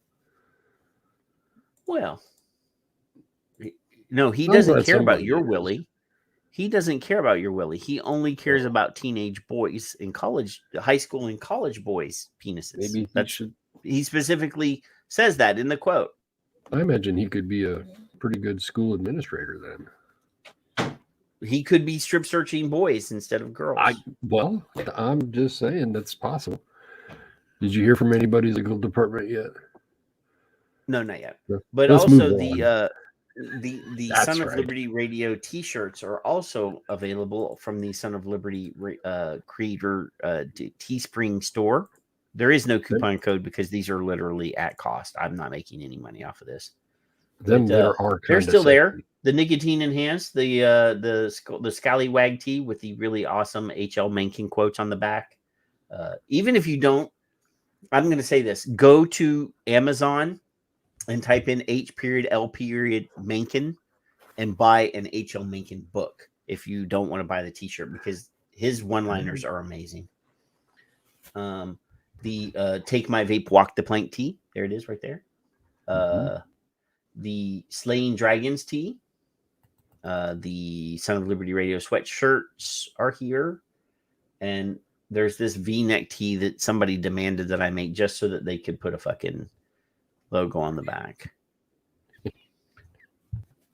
Andrew's not even here anymore, I don't think. The Nicotine Nerd, the new Nicotine Nerd t-shirt design, which I am not wearing. I'm wearing this one here. I'm wearing the Nicotine Enhanced t-shirt. I think teachers should probably wear a picture of Stanton Glantz on their shirts, and that would probably drop the vaping issues. Well, that could possibly be Viagra, reverse Viagra, right there.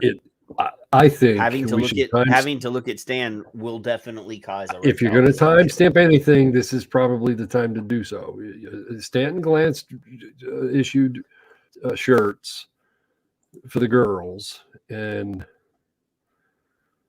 I don't know who for the boys. I think maybe Governor fucking head there up in New York. What was his name? What, Cuomo? Homo? Yeah, let's do that guy for the boys, just in case. Well, now that Al just commented, I can just give him a wrench. How about that? He is here. I know. I'm going to make him. I just gave him a wrench. Now he has a wrench. He can put links in there now. Mm-hmm.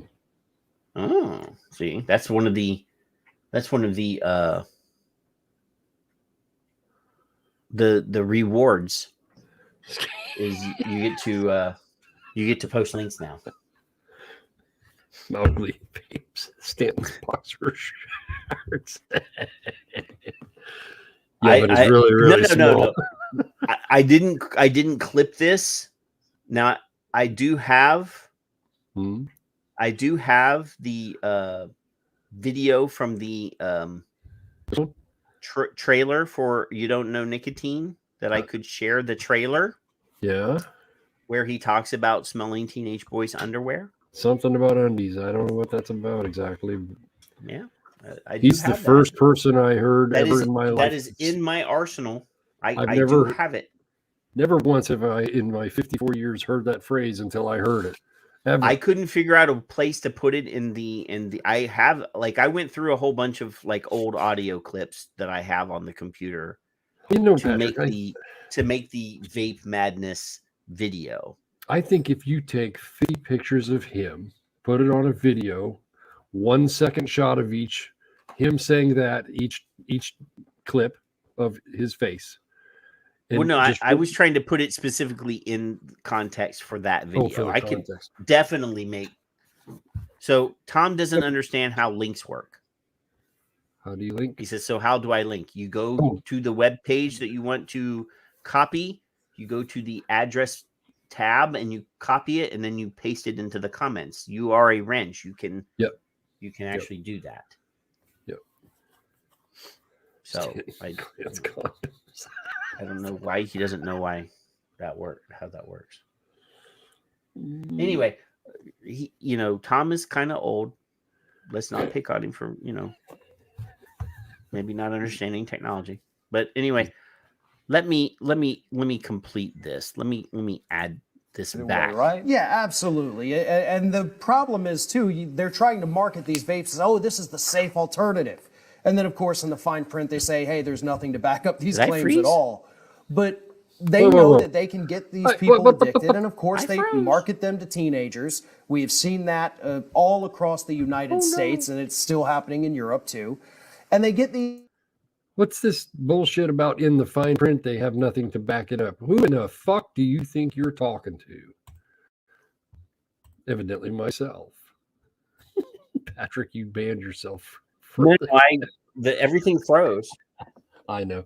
Did he say that they claim that it's safer and then they have nothing to back it up with? Has he not read, I don't know, 4,000 fucking different things that I can link to it? Well, I think in court he'll be eaten alive. I don't know. Maybe that's what. Maybe they blocked me because I was playing a video and embarrassing them. In the fine print, they have nothing to back up. Well, would there not be any fine print if there was nothing to say? You fucking dumbass. Don't understand how addicted, and of course they market them to teenagers. We didn't see that part yet. Teenagers can't legally purchase. Here we go. Vaping, smoking a cigarette, maybe this much difference, but it's going to kill you either way, right? Yeah, absolutely. And the problem is, too, they're trying to market these vapes as, oh, this is the safe alternative. And then, of course, in the fine print, they say, hey, there's nothing to back up these. Now, I want to know, is there a vape product? Is there a company out there that is marketing their shit is safer because you're not legally allowed to do that, not here in the States at least. And if you did market your shit as safer, would you put fine print on there that says, well, we can't really prove what we just said? Oh, I wouldn't. I don't imagine that there's any vape company in the world that actually does that. And obviously in the UK, they're pushing for medical vaping. They're pushing for approval so that the medical people in the UK can actually write a prescription. I mean, obviously the RCP and the UK public health are already not UK, because the UK includes Scotland and Ireland, but because that's the United Kingdom.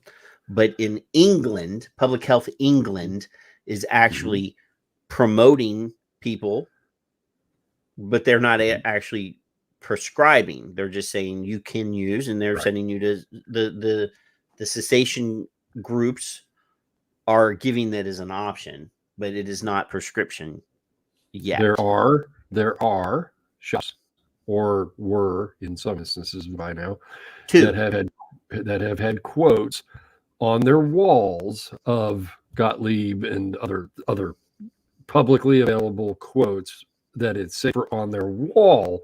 However, they were not allowed personally to say so. Had I had a shop, they would have been. No, there's more than. But not on their product. No, to my knowledge, I've seen them have the nicotine without smoke report right on the countertop, but not actually vocally saying it, and definitely not marketing that way. Yeah. What's this idiot's name? Claims at all. But they know that they can get these people addicted, and of course they market them to teenagers. We have seen that. Again, you can't. Nobody has ever been able to prove with any level of any company actually marketing to kids. They don't. There have been some dickheads in the industry that have made some poor decisions when it comes to branding. Don't get me wrong. But I've looked at Juul ads and I don't see kids in any of their ads. I see young adults, which is legal because they're adults. None of those kids look like and I call them kids because I'm 50 years old, but none of the people in those advertisements look like minors to me. Not a single one. And the girl doing this was compared to some star in the same pose 2 years doing like a Virginia Slims ad in the 60s 2 or 70s, years after the same post 2 years later. So this guy doesn't understand the language conjecture or any other fucking legal phrase. Obviously, this is a clickbait fucking. Is this like a paid advertisement for them or? No, but Vaping Killed the Smoker is talking about medical vapes. Now, in the UK, the regulations are different than in the United States. They can, and we have similar situations here in the States when it comes to medical products versus consumer products. So, for example, there are prescription nicotine patches that you can get with a prescription, but there's also consumer versions of those that you can get right off the shelf. Right. Just because they pass a rule in the UK that says that doctors can write a prescription for a medical vape, right, does not mean that all other vapes that are consumer products have to follow the same rules. So, and Mallory, that is all subjective.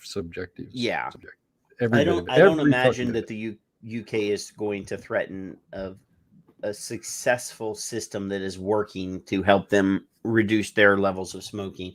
And you got to understand, Europeans smoke a lot. Like, you go to, England, you go to Ireland, you go to Scotland, you go to Germany, Poland, any of the, the Eastern European countries are even worse. But yeah, cigarettes, in Ireland, they banned smoking in bars and then found out that it was impossible to enforce because every Irish guy in the pub. Hey, watch your mouth. Hey, I'm fucking Irish, don't you? My grandparents are both from Ireland. Watch your fucking mouth. Don't make me come over there. All across the United States, and it's still happening in Europe too. And they get these people hooked at age 13, 14, trying to convince them, oh, no, this isn't smoking, it's okay. And then you turn around and you have kids who don't understand how harmful nicotine is to the body, having these overdoses. Well, what? Overdoses? By golly, look at Patrick. He's having a fucking spasm. I paused there because I knew what was coming. I'm gonna go back a few seconds just so we can. God. So there's nicotine overdosing and hospitalizations and people who have kids who don't understand how harmful nicotine is to the body, having these overdoses, well, and having seizures. Here's what we find out. We find seizures. Well, in fact, I have a little Florida girl who's probably in her teens by now, who uses nicotine for seizures. So anti-seizures, yes. What's his fucking name? Counselor, fuck off. They're both of these guys are attorneys, by the way. Well, fuck them both. So Mike Papantonio is the guy on the left. Oh, I thought that was Farron Cousins is the guy on the right. Farron Mike can call me and we can discuss all this. Both of them are fucking idiots. But Ring of Fire is I'm gonna change the share screen here so that I'm gonna remove this. I'm gonna throw this back on and I am sorry for all of my lefty friends because I do have some lefty friends, and they want to, this is the latest progressive news. It's so I don't imagine that it's I don't think this is embedded advertisement. I think this is two idiots that actually don't know shit about what they're talking about. Oh, well, they don't. Who have read a few media pieces that are being guided by CNN. I'm going to go here. Going by CNN and USA Today and some fairly left-wing pieces. And the thing is that political side, the left wing, should be behind this because they're behind every other type of harm reduction that has been introduced. Right. And they're not talking about kids getting stripped. I guarantee you, if I scroll through this asshole's shit, I could find a video from last week or from the week before when they were talking about handing out crack pipes, which I'm fully behind because it reduces harm to the people that we're trying to not die. He's probably all for that. No. He's a progressive. Think of the children. So it dumbfounds me, the level of stupidity. Now, these guys are both litigators according to their bios. Right. So we probably are going to get a nasty letter. 100 lawyers going off, but never mind. We learned it in tobacco litigation that if you can get them hooked at 14 or 15, then you have brand loyalty for 2 decades after that. So vaping is simply about trying to transition people back into. All right. Oh, is that a gateway? This stock video footage that they're using. Yeah, of course. So I'm looking at this, and I can guarantee you that Big Tobacco is not is not involved with any of this. So if I look here on the right-hand side, it says Cinema, and this is premium incense sticks.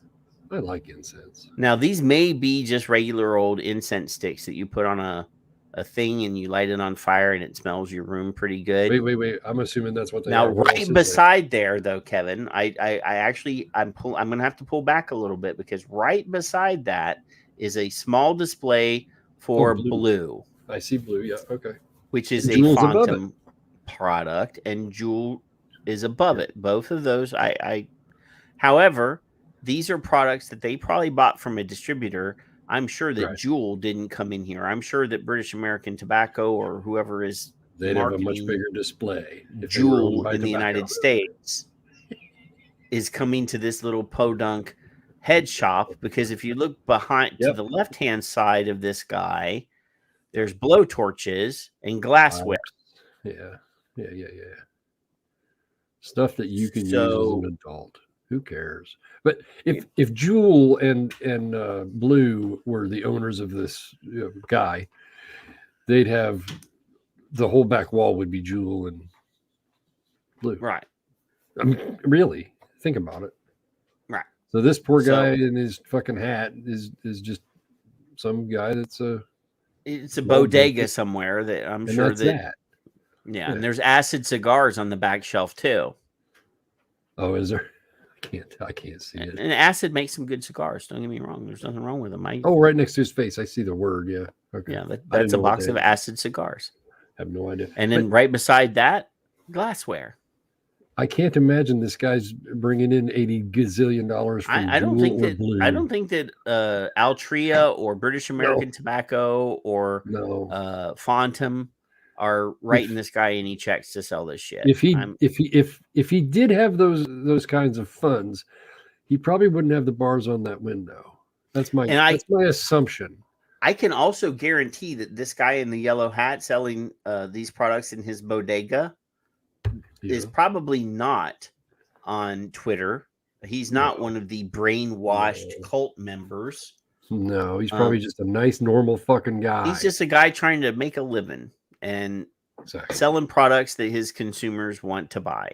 That's what this guy is. Bill makes a very good point. If Juul and the other Blue had their own stores in every community, then I'd say, well, those guys are probably big tobacco companies. Well, the only Juul store that I'm aware of is one that I designed on Photoshop. Yeah. I don't know that there's actually any Juul stores. Well, there wasn't. What was Now I took an IQOS store and I put Juul's logo on it. Is what I did. And there are IQOS stores, not in the United States. Well, there's I think 2 or 3 in the United States, but that are dedicated IQOS stores. There was some kind of. I know that they rolled one out in Atlanta, and I think one other place. But I would love them to roll one out here so that I could go and because somebody promised to get me one and didn't when he was in Greece. So I'm just saying. No, an IQOS. I want one too. I want to try one. Let's pretend we're not wearing pants and maybe he'll get us one. I don't know. He promised me, but he went there and came back and didn't bring it to me. And I didn't ask. I didn't follow up. He told me I'll get you one when I'm there. And I haven't came home and he never contacted me to say, hey, do you want me to send you this? No, I just think he forgot.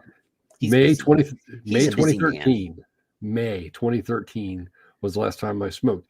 Now, if I had an IQOS, I would, and I know it's a stick and all that. I would try it because I want to talk about it. When I do, I've specifically not made any comments about IQOS, about the quality of the product or the experience of the product because I've never been able to test and experience the product. I have said many times that if I had found that before I had found vaping, I probably would be an IQOS guy. But now that I vape, I may not enjoy it like I would have had I been a smoker. Like the Juul, there are moments of my day that I would be like, I really want a fucking cigarette. Well, and if the experience is as shitty as a cigarette, right, in my memory, the desire's there, but then you go. I might. You never know. I did the Juul. I firmly believe that if I can't get nicotine to make my own shit anymore, if something happens and my supply of nicotine goes bad, right, I will be at a fucking C-store buying a pack of cigarettes. Mallory tried one and didn't like it. She said she didn't like it. I tried the Juul and I was like, oh my God, this is strong. So I get the idea. At least I had the idea as to why it would work. And boy, I didn't like Juul, not because I didn't like Juul. But it wasn't that it was too strong. It was the way my body felt with the nicotine. Okay. See, the throat hit was like, wow, this is... No, there was no throat hit for me. It was all like here. It was below here. It was down here. I didn't like it. So anyway, let's continue. This is not done yet. Nicotine. There's just no question about it. And these boneheads that, they think they have the high ground. Oh, no, this is wonderful. Oh, yeah. You're all boneheads, by the way. Not only are you cult members that are have been brainwashed by big tobacco, but now you're boneheads. They are being hustled by companies like Coca-Cola. Who owns part of this? Now, you talk about What? Coca-Cola owns what part of what? Addiction issues. My God, let's addict them with Coke. Let's addict them with this. And behind Coke is in Coca-Cola? is the mega. Okay, so to make themselves look intelligent, you see how they're standing on this? They have this little table podium sort of thing with all these pieces of paper on there that they can hold on to and say something and then go, I think we should do a show just like that. I think we should have a table. No, we have to be in the same room. You'll have to fly here. I think we would look really smart and sharp with little suits on, and I'll shave my head. I'll try to get that same kind of unicorn and fucking lump on. I'm not doing a show without a hat. Can't. Fuck all. I don't care about that. You are two brainwashed bonehead cult members that are being hustled by Coke. What the fuck is the Coke part? Where did that come in? British American tobacco, right? Yeah, absolutely. And some of the campaigns, and again, this is all being funded mostly by British American Tobacco. But we're finding out, according to the new reports, they've Coke. engaged in this kind of anti-legislation agenda in Europe. And what they've done is they said, okay, go out and get a bunch of different kinds of paper, use a bunch of different kinds of words so it doesn't look like we're submitting all of these requests to the government to not regulate. What is he talking about? Go out and buy a bunch of different kinds of paper so that we can print out these documents, these petitions to the government on different papers, so it doesn't look like we're all. Because, well, I know there's technology that can find out what kind of ink you have. I do know that part. What in the fuck is he talking? He's got laser printers actually do embed a serial number on every page that it prints. You just need to know where it is. I'm gonna call this one Butthead. I'm gonna call the other one Beavis. So we're clear on who I'm talking. What's that guy's name again? Pap Antonio is the one on the other side. This guy is called Farron Cousins. This one's Butthead. Look at him. Vaping, and at the end of the day, that's the goal. Fight any and all regulations. It's all totally bogus what they're doing. But what's so okay? Kevin, have I ever said that all regulations are bad? In fact, no, you have never. To my knowledge, you've never said that. I did a whole thread about how some regulation is good, and we want these products to be as safe as possible. So that there should be some sort of fair regulation. I specifically believe I've said fair regulation like a million times. Reasonable. I've never said no regulation, period. I've never said that. I might have Never. at first on Twitter, maybe could be possible. I haven't said all taxation is theft, though. Oh, I've said everything about tax. I don't want any fucking tax except sales tax. Now, regulation breeds safety and less chance of black market. Harm reduction requires that there be some sort of regulation to make sure that these are safe as possible. As safe as possible. amazing to me? And these are reasonably intelligent people that vape, and they don't do any effort to see that it's we're boneheads. killing them. What do you mean the science reasonably is clear. intelligent? Yeah, it's not better than cigarettes. When What do you mean reasonably intelligent boneheads? I'm going to back that shit up again. Say that again. Let's go back to we're going to go back to here. Bogus what they're doing. But what's so amazing to me, and these are reasonably intelligent people that vape, and they don't do any effort to see that it's killing them. I mean, the science is clear. Yeah, it's not better than cigarettes. When you can rationalize it and say, well, it doesn't have all of the additives, it doesn't have all the poison, but baby, it'll still kill you. That's the problem. Let me explain something to you, motherfucker. I'm looking for the worst part of this, harder than you can pretend to make up the worst part of any of this, Beavis. It'll still kill you. I've been doing it for 11. 30. What year are we in? I've been doing this for 11 years. 22. Yeah, I've been vaping for 11 years. So we went from boneheads to reasonably intelligent people within the same 5 minutes. But we're too stupid to realize that it's killing us, is what he said. Oh. And plus, we don't know anything about it at all. I'll take it back a few more seconds here. Look at her reasonably intelligence. And say, well, it doesn't have all of the additives, it doesn't have all the poison, but baby, it'll still kill you. That's the problem. Less than 1%. Baby. He's calling us babies now. Baby, it's still going to kill you. New York Times has been caught interfering with their workers. All right, so that's all the vapey bit. So, two idiots that should, they're attorneys, so apparently they're not smart enough to read research on their own. They're not smart enough. No. So he says all of the science, it's settled science that vaping is deadly. Just as bad. we're a bunch of brainwashed chuckleheads. Rude old codgers. He didn't say chuckleheads. He said knuckleheads. Knuckleheads. They're fucking that are that have fallen for a Scientology-like scam ran by Big Tobacco to kill us all. Yeah. In fact, when I started, I said to the lady, "Well, I'm gonna try one of them fucking things," and she said, "No, you're not. You're gonna wait for the better ones. Those are crap." I said, "Oh, okay." never once did I think, well, I only want the big tobacco kind. No, or those. If she could have handed me a blue, I wouldn't have known any better. Wouldn't have cared. Would you have cared?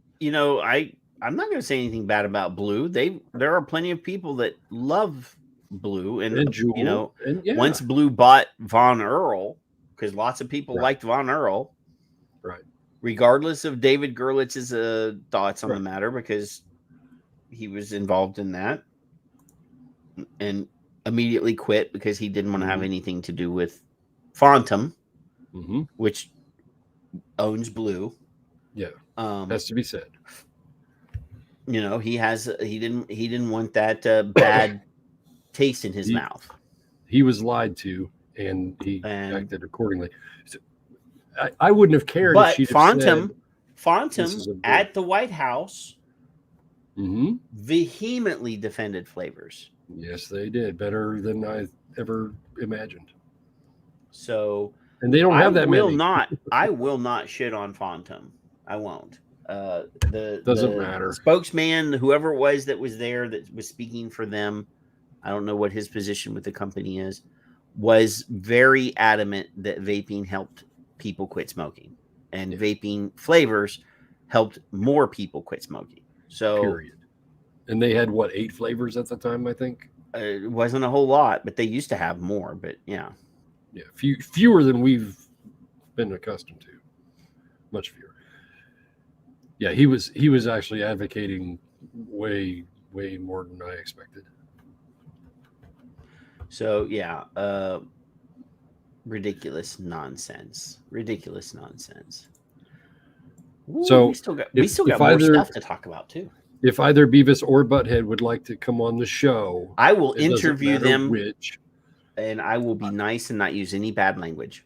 I might slip one in. All I want to know is if they want to have a normal debate. And I will bring on Charles Gardner, who is a scientist. Reasonable. I will invite any of my other scientific guests to come on. None of them directly are funded by any tobacco money. Dr. Roberto Sussman works at the University of Mexico. I'll gladly invite any scientist to come on and sit across from these two moron attorneys that apparently are too stupid to look at a body of evidence. They can find bat over there on the other side of this pond, but they don't understand the Royal College in a legal case, in a litigation, they're paid to only pay attention to one side of the evidence. Well, that's confirmation bias, for Christ's sake. God, you're making my little sticker pick up and everything. Oh my God. I'm making your pecker stick up? My sticker pick up. Don't talk about your pecker. That's disgusting, old man. I don't understand how these people can get into the position that they are, being this stupid. That's all. I'm just wondering if he's that good of an attorney, why does he have to have a YouTube channel? That's what I want to know. Well, why does Turk have a... Never mind. Oh. Again, the measuring stick, if you're using your Turk as a measure... Well, there's glance, and then there's Tur here. I mean, both of them are, as far as I'm concerned, failures. Stan just was more successful and didn't get caught until he was older. Highlight vaping killed the smoker. Well, give me here, if you don't mind. I'm gonna address that. Usually you address these things. I'm going to address that. Well, I was in the middle of sharing a screen. Oh, well. You want this one? Here. Yeah, that one. Do I agree they are not a safe alternative to cigarettes for non-smokers? Non-smokers don't smoke. However... Well, you just screwed your whole question because there is... If you're non-smoker, then there's no alternative. Comma. If a non-smoker decides, I want to try this vaping thing, I would prefer... No. The statement should be, I'm a non-smoker, but I feel like I need nicotine. Right. Why? And you could ask a few questions and then offer them 0, 3, 6, 9, 12. They're making an adult. I have choice. bipolar disorder or ADHD, and I've read some studies that says that nicotine may knock the edge off of some of my symptoms. Right. I do like that handle, by the way. In that case, then obviously vaping is a safer alternative to cigarettes in that case for a non-smoker. Right. I did a survey, 7,238 people, 72 countries. It was like 2% were never smokers that started vaping. And turns out for various reasons, including mental health issues, because nicotine does do things for you. And there are good things about nicotine nobody wants you to hear. Oh, good God, the cranky old broads in the room. So vaping killed the smoker. I don't recommend anybody start smoking, but whatever. Adults make adult choices if they have informed choices. I am never going to tell any human being. Look at Bob. I'm not their mommy or daddy. Meet the new boss. I'm not going to promote vaping to them. If I had a vape shop, and I don't have a vape shop, I'm not in the industry. I don't get $1. Right. Other than the amount of money that I get sent to keep this thing going that we're doing. Yeah. I appreciate his his or her. God, I'm not sure. Comment. No, I'm not attacking it. No, I'm just saying not at all. It's just that I wouldn't promote vaping to a non-smoker purposefully. No, but if one came to me and said I want to try vaping, then yes, 0 nicotine. If you can, I can make a DIY for them with no nicotine in it. And why? The vape shops here are gone. So yeah. People don't, we've been saying that. I've been saying this for a long time before all of the fucking vape shops went out of business and before, 8816. Yeah. I said we're not doing a good job creating new vapors. The number of people that vape has slowly but surely stayed the same for like 4 years at this point. The yearly assessment was showing about the same number of vapors from 2016 to 2020. Yeah. The numbers never went up. So we weren't creating new vapors anywhere in that time. Two points to vape shops. One, they're helping people that want to quit. Mm-hmm. And two, they are not marketing, side note to children, they're not marketing to people who don't smoke or vape. Yeah. They're not marketing anything to begin with. But if they were, I've never seen or heard any group in my world where I am in groups say, Jesus, we just need more people to do this. This is crazy. I can't get any non-smokers in the no, fuck all that. So Beavis and fucking Butthead are wrong, and so is every non-profit political front group that is allegedly expert. But Kevin, from 2010 to 2016, we created about 10 million users of vapor products. About 10 million, somewhere between 9.9 are smokers, former smokers. Right. So from 2016 to 2020, when we had apparently, supposedly, according to some people, superior products, we should have been able to generate even more in that same amount of time. But the numbers never increased. No. In fact, every time we created a new vapor, an existing vapor either weaned themselves off of vaping and completely quit or went back to smoking. We don't know. And the gateway thing is a bullshit story too, because smoking historically is done as a major force of 20, 30, 40%, like when we were in school.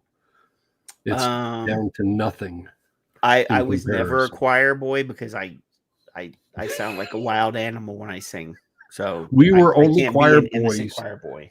The choir boy episode is with Dr. Glover. It was the very first episode with Dr. Glover. No, but Bill is saying that Kevin wants to start a new podcast, and they're going to call it the Cranky Old Broad and the Rude Old Codger Hour, and that I can be a guest and be the innocent choir boy. You could be the moderator. I'd have to be able to hold you two apart, I can't stand her. So the other good news this week is that the Congress officially passed Robert Califf, Dr. Robert Califf, to be the head of the FDA, the new commissioner of the FDA.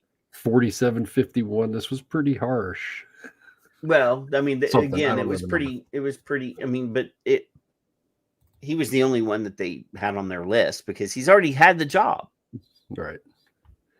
He's already done the job under Obama, and Biden definitely wants to, because the dementia's creeping in. They wanted a familiar face that was still in his long-term memory that he could. They didn't want to put a new face in there because he'd never remember the guy's name. So they already knew Robert Califf, so they put him back in the job that he had during the Obama presidency. Yeah. So we're going to read, this is his tweet. This is his response to being approved. So it is my great honor to have the opportunity to return to the FDA in the position of commissioner. I thank Biden, he says POTUS, for having the confidence to nominate me to lead this essential agency at such a critical time. I want to thank the Senate for confirming me. Mm-hmm. So thank you, all of the people that said that I can be the boss of the FDA again. I especially want to recognize and thank Dr. Janet Woodcock, who has so ably filled the position of acting commissioner for more than a year. I can't think of anyone who more capably could have handled the unprecedented challenges of extraordinary pressures that came with this position. I am grateful that Dr. Woodcock has agreed to stay on in a position of principal deputy commissioner, and I look forward to her support and advice, particularly during this critical transition period. Mm-hmm. You better clean that office, bitch, is what he's saying. Don't leave a mess in my desk. Get the magazines out of here. We face enormous challenges as a nation and as an agency, and with her support and with the many old and new friends at the agency, I look forward to being able to hit the ground running, except for Mitch Zeller because he's leaving in April. That's right. The primary focus of our work, of course, will continue to involve our response to the pandemic. The energy and commitment of the FDA has been critical to speeding the successful development of therapeutics, diagnostics, PPE, and vaccines, and has saved many lives. I look forward to building on efforts to help speed development of new treatments and medical devices across the medical landscape. It's one of the many priorities I hope to focus on during this time of great change, and opportunity. Those priorities also include strengthening our response to the opioid and stimulant crisis that has such tragic consequences for individuals and their families across our nation, except for the fact that you're one of the motherfuckers that approved the main problem during the opioid epidemic, you piece of shit, and allowed drug companies to come out with even stronger versions under your watch. So let's not pussyfoot around. You are responsible. It's your fault. Anybody can Wikipedia this idiot and see where he's been. That's the simplest way to do that. We will also need to focus on reducing harm from tobacco products and preventing young people from using harmful tobacco products, including e-cigarettes. What? Look at that. I knew he was going to mention that. I already gave him a hint. I already. So I'm going to click on this tweet. Oh God! So that I can see the replies. I didn't reply to this piece of shit. So I want to read the responses. Just go down. Keep going. Well, this is more of the same. Twitter's. There we go. Twitter wants you to see his shit first. I don't want to read that shit. I want to read Charles Gardner saying teens should not vape, but you will need to instruct FDA tobacco to tell the truth. the public the truth. U.S. teen nicotine vaping has dropped 62%, with only less than around 3% may be hooked. You need to weigh the finality of 0.5 million adult smoking related deaths per year. That's 480,000 versus versus 500,000 teens who may vape daily. And then he includes a graph. This is almost like one of yours with like lines and boxes and don't colored you fuck arrows. with Charles. Leave him alone. He doesn't like me, so you know. Or you, for that matter. He doesn't like us. I can go to tape. I have it. I have it on tape.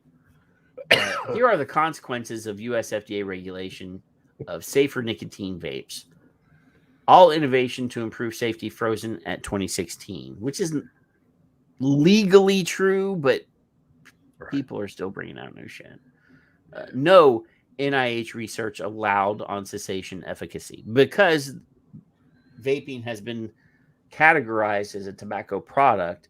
The FDA has banned any research in the United States that shows clinically that vaping is a cessation product or has cessation. Lower nicotine cigarettes are, but these aren't. No, none of their shit, none of their stuff cannot be marketed, and none of they specifically their MTRP, their modified risk tobacco product MRTP, specifically doesn't. None of that stuff says smoking cessation. What it does say is reduce risk, helps you quit, less addictive, helps you quit. It says helps you quit. It better not. It does. Oh, for Christ's sake. You'd have to look at their MRTP approval to see, but I bet you no. MRTP is not categorized. It's a modified risk tobacco product. That's what MRTP means. Their statements can say less harmful, can say less exposure, because the IQS, their MRTP is limited to them saying that it has less exposure to harmful chemicals. But nothing in the MRTP allows for the verbiage smoking cessation. No, it doesn't say cessation. Millions of products used only by adults rejected. Only big tobacco vape products authorized. So then James says far less harmful. There's UK. There's a graph. Clive Bates link. Oh, there's some moron named Vaping It. Retweets himself. Oh, no, because that's from 2019. Him and I had a chat in 2019. Yes. So I don't want to go. Here's Addie, our very good friend Addie, who was or still is in the chat room. Philip Kirschberg, Addie again. I lied. What? It doesn't say helps you quit. It says helps you. I know it doesn't. Let's smoke less. I know it doesn't. All right, I'll stop sharing it. Don't matter. Poor Victor share screen. Are you challenging my knowledge on a topic? Really? The assumption is that it'll help you quit. Although it hey, look, there's a difference between the assumption and what is actually reality. The promotion of the propaganda is such that it says it'll help you quit, but it won't. And I hope it does. I really do hope they do. But boy, that stock. I don't believe it. We've had this conversation ad nauseum on this show. Very low nicotine cigarettes are not going to help. If you would like to entertain yourselves, anybody in the room, go to Yahoo's stock XXII, I think is their their ticker, and go to the comments and read the comments. The comments are hilarious. So I'm going to skip some of this. This is about food safety. This is about veterinary stuff. Yeah. So at the core of all of these issues is the fundamental need to enhance our ability to collect, analyze data to ensure that we have the necessary and best evidence to make well-informed decisions across the expanse of our areas of responsibility. That sounds like a good idea. That's almost a good idea. Then we go, in a world changing as fast as ours and facing as much disparate challenges as we do, FDA's work is vital to protecting public health. Really? For the protection of public health. What? At the core of this work is the agency's commitment to the reliance on the best available science and the most rigorous data in reaching our decisions. What? They're going to use data? I bet you there's a response in here somewhere. Yeah. And then it says one important aspect of this commitment involves countering misinformation about science in the FDA that has become increasingly prevalent. Before you were there, when you were there, after you were there, and now that you're back. Let's see. Oh, he's correct. These kinds of distortions and half-truths that find their way into public domain do enormous harm, both by leading people to behavior that is detrimental to their health and by causing them to eschew interventions that would improve their health. So, What? The most important aspect of this commitment involves countering misinformation about science. FDA. Editing is hard. Editing is very hard. Well, you should have said, and that the FDA I had gotten rid of this whole line here and then put promoted over the last few years. I could, if I had nothing better to do in my life, I could edit these motherfuckers all day long. Somebody else I know, Candace. Looky there. Do you follow her? No. I know her. I actually do know her. You better follow her. Like the large misinformation campaign from the FDA that is trying to kill the biggest health intervention of our lifetime. Flavored vaping products help smokers quit combustible tobacco products and has been proven to be at least 95% less harmful. Yet here the FDA is killing it. Gareth says, start with vaping. The lies and misdirection on it are laughable at best. The whole world is starting to wake up. Cigarettes-related illness account for 24,000 people dying every year in Australia alone. But I have to go to the doctors to vape nicotine. He has to get a prescription because he's in Australia. Mm-hmm. Okay, this is not about vaping, but I'm going to read it anyway. Bob Moore says, the history of the medical world is littered with snake oil salespeople and the hope in a bottle products. The erosion of trust hurts everyone. The cost to patients, good providers, and the practice of medicine is enormous. Policing this and setting standards is critical. Mm-hmm. So then Leslie says, misinformation mushrooms in the dark. Hold yourself and your colleagues to transparency and freedom with conflict of interest. It's the only way. And then Vimish Patel, who I've interacted with on Twitter, says, like misinformation on e-cigarettes, vaping saves lives. Parents need to parent. Mm-hmm. It's like he listens to our show or something and regurgitates everything that we say. It sounds like it. Yeah. Oh, look. And then Jenny, mm-hmm. who I don't know if Jenny's a vaping person or not, but she's a libertarian, human rights and decentralized, but she's a libertarian.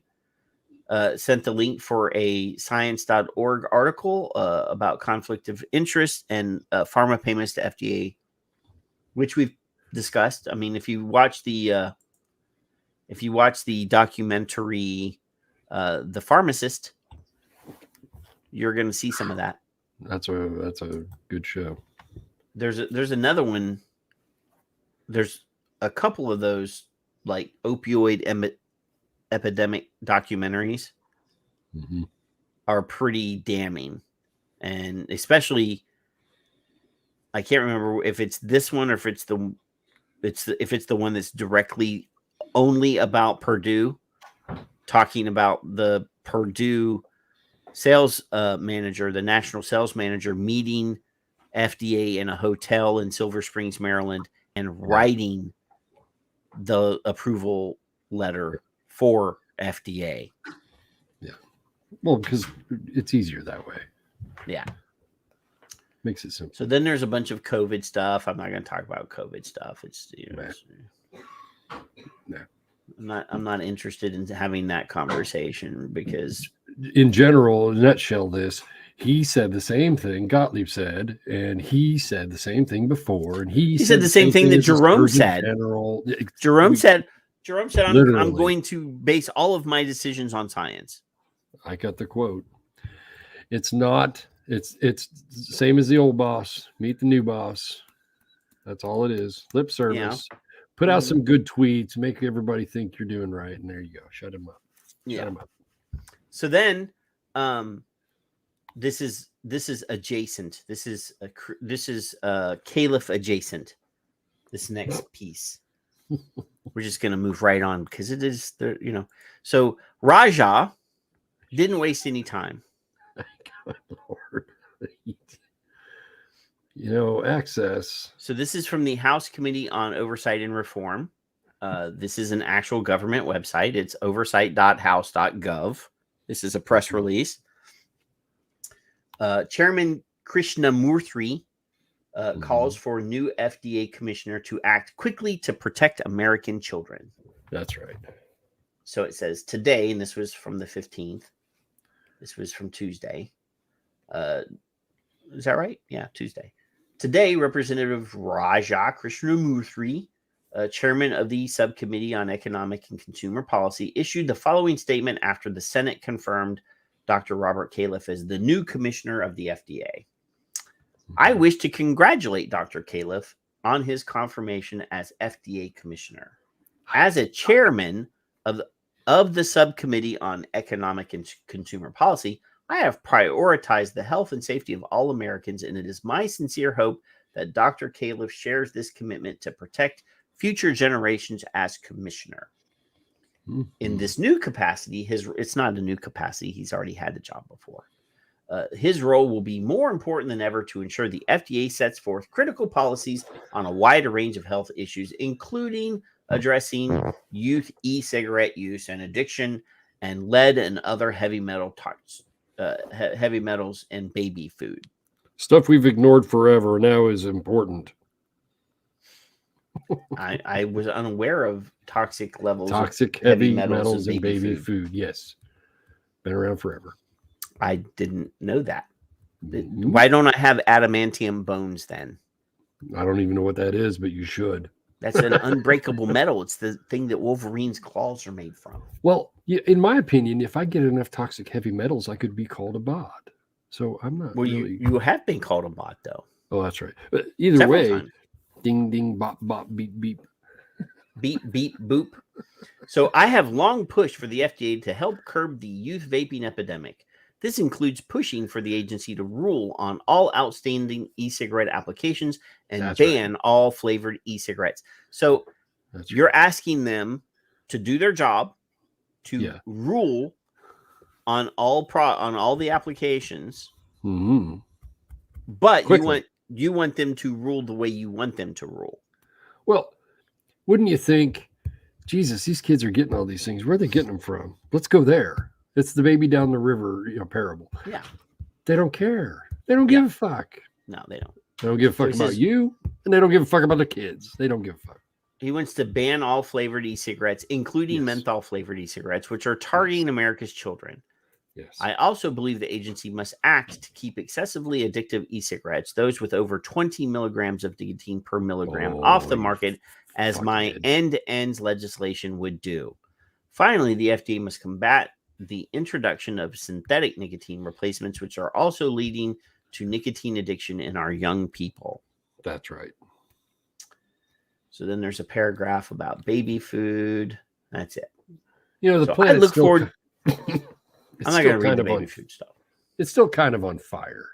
We still got this other issue going on, and he's concerned about, and he's been in office for a few days. He's concerned about e-cigarettes and baby food is what I get out of this. Well, yeah. I mean, of all the things in the world that you can concern yourself with, because this is fear. I mean, obviously, there's already other politician. There's already other politicians that are railing about COVID, that are railing about other things. So he has to have his own issue. Whew, thank goodness. He doesn't want to, you know. Did you see Tic Tac came in? I didn't. Oh, he's there. Tic Tac.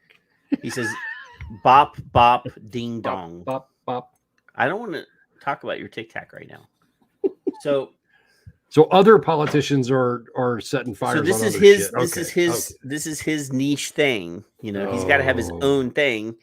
Well, how come he didn't? All the other politicians are talking about COVID and the. Where's Palone? I think Frank? How many people did we say died last year with COVID? Well, it was more than 700-800. I can't remember. It was a lot. A lot. Too goddamn many. 480,000 smokers died. Not a single vapor has died. Not from vaping. It's a great narrative, though, isn't it? But it is scary as hell. Can you imagine how many years we've heard the words and numbers and nobody cares? I'm quoting Dave, but are you pretending that you're David? Is that what? No. Since David was on the show last week, you're trying to pretend to be David. Did you clip any of this at all? Because that was fun. Poor David. I didn't. I like watching the rude old codger fumble with his technology. I thought it was enjoyable. I feel bad for him. I love him to death. I didn't even know how to close a window. If you didn't see it, just go to that part. It's like 25 minutes of him like having difficulty. Well, there's like 23 minutes of him yelling at you about his difficulty, and there's like 2 minutes of other shit. You know, coming on. Your fault. Hello. I keep hearing you twice. I'm like, I can hear you like twice too, because you're fucked up.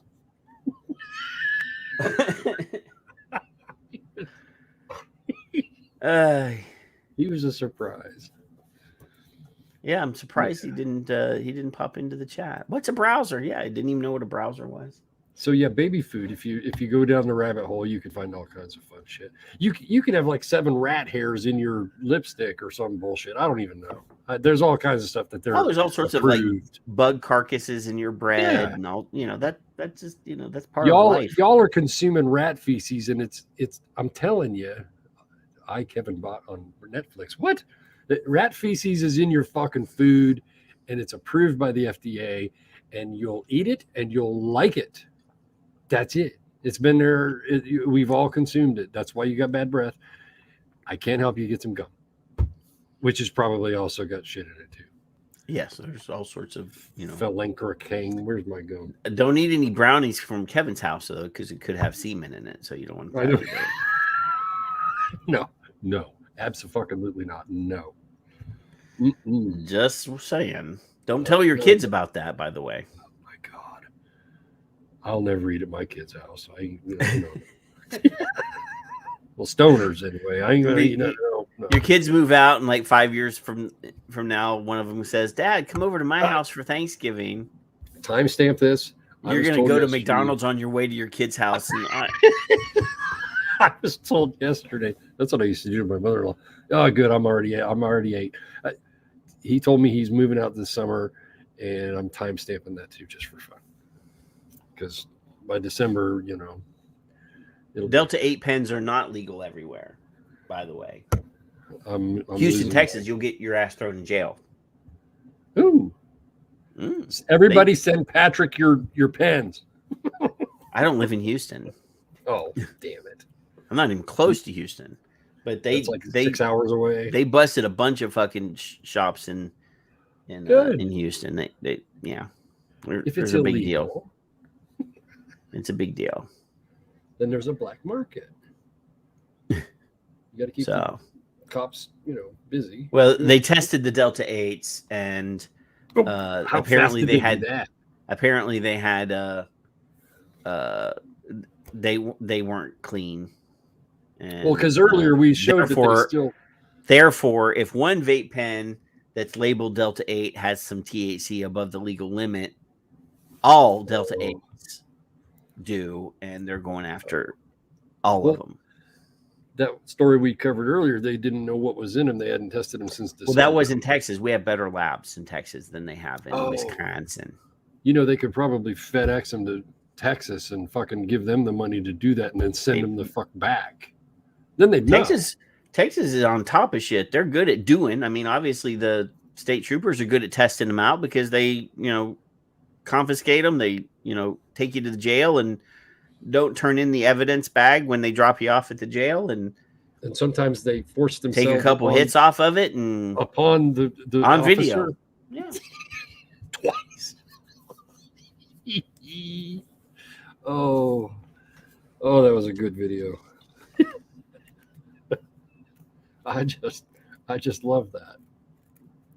So, went in my mouth. Just because we've been talking, we've brought it up a couple times, Kevin. What? And I'm in for a laugh. All right. I need coffee. Well, you're gonna have to wait a minute.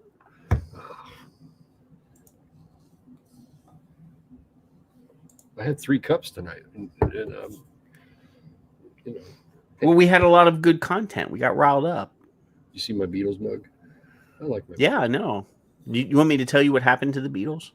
No, I'm not done with the show yet.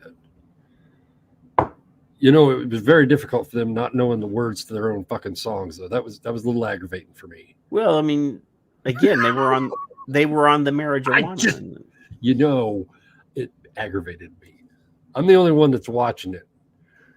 Everybody goes to bed. I click it on because they don't want to hear it anyway. They don't give a fuck. There's an answer to almost everything of life's problems in a Beatles song somewhere. But I've adored the Beatles forever, and to watch this is just hilarious. It's absolutely hilarious. Knowing the content. What Bill didn't mean to inhale. Have you got to the part where Yoko breaks up the band? No. Damn it, you're ruining it. No, they just got off the roof. I'm on like part 3, the end of part 3. They just got off the roof and the cops are there pretending they were trying to force them off or something. Yeah. Why are you doing this to me? And Paul's turning around like, hey, stop and fuck you. Like they're going to stop. Oh, I got to find a better source. Bill said he met Ringo. Well, my half brothers are allegedly like 5th or 6th cousins of, and one of my nephews looks like Ringo a lot. I've heard he's a nice guy, but only from normal sources. Nobody I knew. He seems like well, I mean, obviously he's the what's the word I want to say? Underrated, less appreciated. Well, I mean, he's the less superstar-y of the group. He just walks around like he's a normal guy. Nobody had, he wasn't John Lennon, who was John was the genius. Mm-hmm. Paul was the cute one. I don't know about that. I mean, that might be what I heard. That might be your kink, but just what I heard. I don't know. George was the sentimental one. He was the sensitive one. He was the very he wrote all the best love songs. Extremely underrated guitarist. Yeah. I don't know that he's underrated. I mean, he's not Clapton, but let's just do this. Is this Ed? Is this the Ed video? No, it's not the Ed video. Ed already got hit by a car. What? Well, I thought this was Ed. Okay. This trooper stopped the man on his way back from Colorado. Allegedly stopped the man for speeding. Ended up searching his car. Took some vape pens from him. No vape pen cartridges with THC? No? Yeah. I do, man. And within 5 minutes of releasing him, the trooper reached over and got that vape pen out of the seat and was nibbling on it to see what it tasted like. Went another 25 minutes down the road, pulled over, on the shoulder of the road and It's addictive. started hitting on it. The DA's office didn't tell us that. I accidentally inhaled the sounds, and I felt He accidentally did it twice. He's all like this. Camera can't see this part. This is, oh my god! fill up my lungs. I pushed it out as fast as I could. Accidentally. Smoke everybody. I've never seen anything smoke so much. I did not mean to inhale it. I mean, I smoked weed before highway patrol. I came in. I told them all about that. That's embarrassing. I was wigged out. You on his own track. realize the fucking camera was there. On camera, tampering with evidence, as they called it. Oh my god! So, we played it last week. But I figured I'd play it again because we brought it up twice and felt like it would be. I accidentally inhaled. All the pot that I smoked over my tenure was accidental. It was. Yeah, not I didn't purposeful. mean to roll it up on I that wasn't bitch's trying. bare ass, nice and tight. I was completely not in my own right mind. No, they rolled accidentally too. I don't. These fuckers. I didn't accidentally. I didn't run out of wrapping papers and tear a page out of the phone book to wrap it in that. No, not phone books. My son will actually take a cigar and then get all the shit out and then put all it's called the a other blunt. shit in and I'm like, why don't you just fucking roll it? Because a blunt actually I don't know. dilutes I it don't so know. that it's not. That's the problem. That's what's wrong with him. And then they buy those, flavored cigars. They buy the Swisher Sweets berry flavored or whatever, so that Troop said this was wow. I think Troop was next to the trooper. he might have been hitting it. Okay. So have you ever seen the movie Boomerang with Eddie Murphy and David Allen Greer and Halle Berry's in it, I think, and Grace Jones? So there's this story, or there's not this. When I was in college, me and my roommate, it was like a late night. I can't remember, but we put it in and we started watching it. And it was like 1, 2 o'clock in the morning at this point. When you're a kid, you stay up late and watch movies or whatever. And you're not high. No. And there's this scene in this movie, and it's Eddie Murphy has invited his friends and, their families to come to his house for Thanksgiving dinner. And like the David Allen Greer's mama and husband come, the dad and the mama of David Allen Greer's character. And they do the cooking, mama comes over to cook. And they're gone for a while. And David Allen Greer wants to go to the bathroom. So he goes, and the bathroom door's locked, and he can hear his mom and dad in the bathroom making sounds. So he's standing there with this like disgusted, like shocked face, and Eddie Murphy walks by and he starts talking to him, and he goes, "What's wrong?" He says, "My mom and dad are in the bathroom hitting it." And he says, "And they ain't sharing? They're in there smoking pot." And he says, "No, they're fucking." And then they come out and their clothes are all fucked up and their hair's all standing up and they're like, "Woo," That's right. But when I said hitting it, yeah, it made me think of that. And anyway, we were laughing so hard at that scene because we might have been hitting it. I don't remember. What? No. I know I wasn't high because it doesn't work for me. But I'm sitting there, and the neighbors downstairs, we were laughing so hard.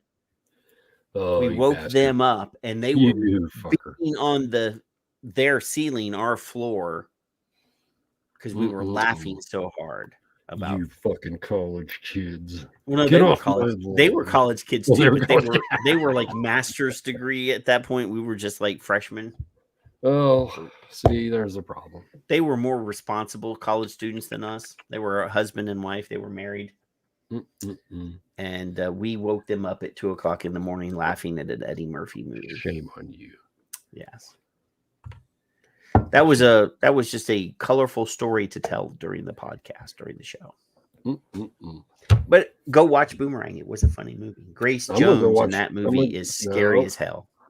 She's scary as hell as any movie she's in, though. I'm gonna watch whatever the marijuana movie is. I forget. You know, I just thought about this, Kevin. I'm going to play this clip, and I want you to tell me if you think this reminds you of somebody in the chat room. Ready? Uh-oh. I'm going to play it again real quick.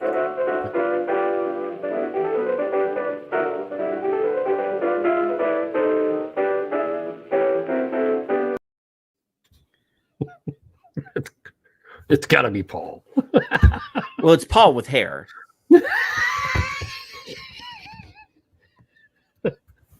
Paul with follicles. Follicularly, I thought that was me. Less challenged Paul. Follicularly. Holy Jesus Christ. Follicularly. He's that poor guy.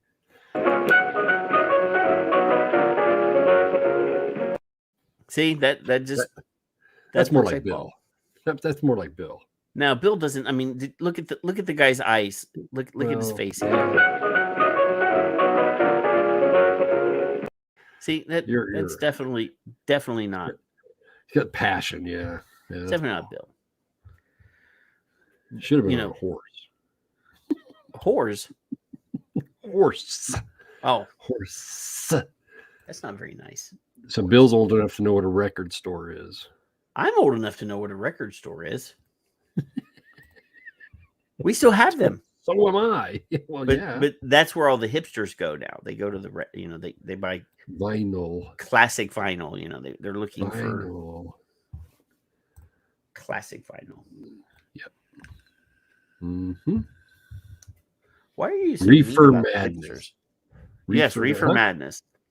Definitely go back and watch Reefer Madness. It is a tragic story about a young man getting going from being a straight A athletic student to getting wrapped up in the torturous evils of marijuana, of the marijuana. Mary Jane go into parties where people are having fun, and his girlfriend gets the devil's weed, gets involved, and there's an attempted rape and a murder, and what? It gets pinned on him because is this rated R? Pothead. Well, no, they didn't have rated R back in those days. The things I was going to do was none of those things. And the tragic story of him almost going to prison for her murder until the stupid potheads fail in their cover-up. And it's tragic. It's tragic, Kevin. It's very dramatic. The worst thing I did when I was high was probably eating too damn much. I had a lot of aspirations. Now, don't get me wrong, but actually you doing didn't it. Dream of becoming the best cabbie in Ohio? No, didn't give a shit. The devil's lettuce. All I know is it didn't give me a lot of motivation to do anything except eat. Taco Bell was one of the favorites. Well, the tragic story of the piano player, it is really bad because at the beginning of the movie, they walk into a room and he's playing. And they're like, "Isn't that the famous piano player such and such?" And they're like, "Yes." And his tale is equally as sad. He has a tail? Oh, good. So I suggest, but when you watch the movie, I want you to in your head, when you hear the words marijuana, I want you to substitute either vaping, e-cig, or nicotine. Those three words will fit into most of the places where they're talking about marijuana, and you will see a direct comparison with the tactics that are being used today to say nasty lies about vaping. You know what's fun is I don't see them working so hard on real drugs. No. fentanyl slash. No, it's quite accepted now. None of quite that. accepted Nothing. now that the war on drugs is a failure, and that people that are addicted to those must be embraced with sympathy and given and they should given safer alternatives to those deadly things that they're doing. But us vapors that are using nicotine because it helps us, or people that just enjoy it. You can't do that. You're an evil, nasty addict. They don't call drug users that anymore. Bonehead. We're boneheads, right?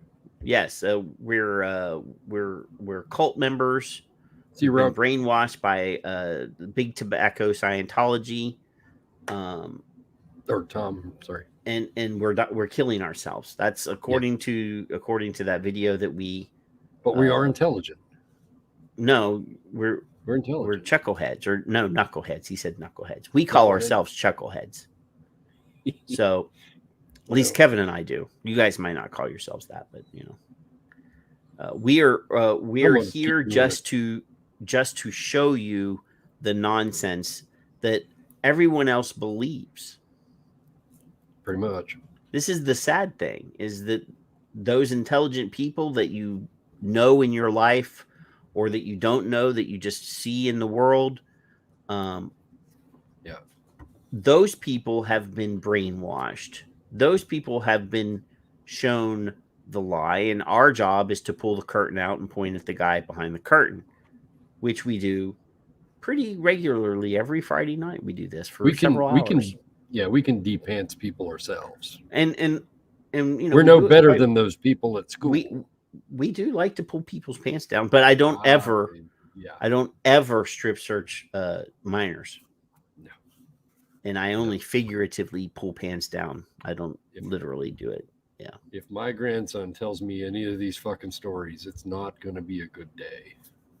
So, I mean, we do try to have some fun. We do show you guys, funny things, and we make fun. We show you a picture of a Texas state trooper stealing. Pray for him, everybody. An e-cigarette and accidentally vaping THC. He forced it upon himself. That the vape pen just took over, and it was an accident. He couldn't stop it, and he's so sad that he forgot to put that in the evidence bag, and therefore the conviction that he was. He lost a conviction. He got caught tampering with evidence. He got high. He got all those high. evil things. He's probably an addict now. He is. He's stuck in the thralls of the evil reefer. We should have him on. I have to wait until after his case, because obviously he's going to be prosecuted for tampering. But did they test it? I mean, it takes a long time. Not in Texas. That's right. Okay, I'm just not in Texas. We don't fuck around here. We know how to do shit. Because you and Jerry had that conversation a while back too.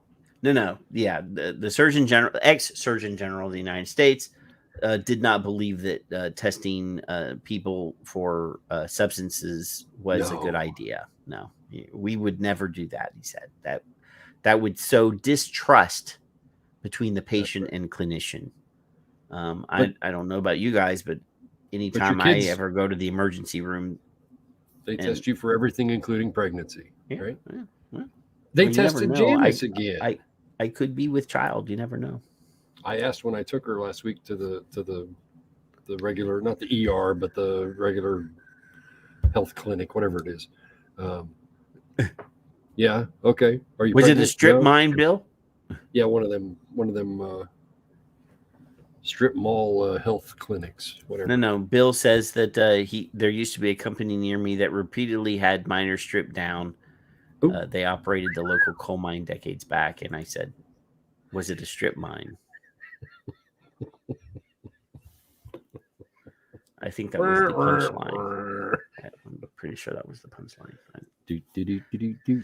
But anyway, hey Kevin, we covered all of the shit that that I had in the show notes, and then some.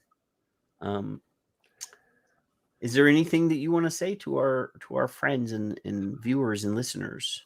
I love you all for coming in. I love you all for commenting. I love you all for being who you are. I want you to keep doing what you're doing, and I want wherever that school district are or is. Well, the New York one with the lies about the flavored nicotine, and the Wisconsin. I want asses on platters. I want people screaming at the meetings. I want poundings of fists, and I want gnashing people to go of to teeth jail. And the pounding of shoes. I want people to go to jail. Was it Nikita Khrushchev that took his shoes off and said, "I will bury you"? That's right. That's it. That's what I got. Come back next week, I hope. Well, unless something bad happens and Kevin croaks in the next 7 days. Why would you say that? That's so wrong. Yeah. Could happen. I'll try not to. Vaping killed the smoker says we need to stop discrimination of people if they vape or take drugs. And that is correct. And we are all for that. We are harm reduction activists, harm reduction proponents, harm reduction advocates. We are here to make sure that human beings do not die. And whether that's because they have safer alternatives, whether that's a government issued smoke kit that includes a glass tube that can be used to smoke stuff instead of injection, because the risk for overdose is significantly less with smoking the drug versus injecting the drug, whether that's hygiene based on the fact that you have a clean pipe versus sharing a dirty one, which causes the spread of hepatitis and other nasty bugs, whether that's safe injection sites, whether that's clean needle exchanges, whether that's tobacco harm reduction with vaping. We are all in on all of that. Our brothers and sister humans that find themselves in a situation where they are, their brain craves something that they can't get any other way, whether you're ADHD and bipolar like me, and we use nicotine to reduce the urges to kill people. No, there's no urge. Well, there could be. Whether that's reducing the stress, whether you are in an abusive relationship and highly stressed out, and the only thing that reduces your anxiety is having a cigarette or having a vape or having several nicotine patches stuck all over your body, whatever it is that you need to do, we are all in on that. We love you. And yes, we will be back in 7 days. And I'm sure. I have a guest next week. Our very good friend, Jay Love from Five Ponds is going to come on.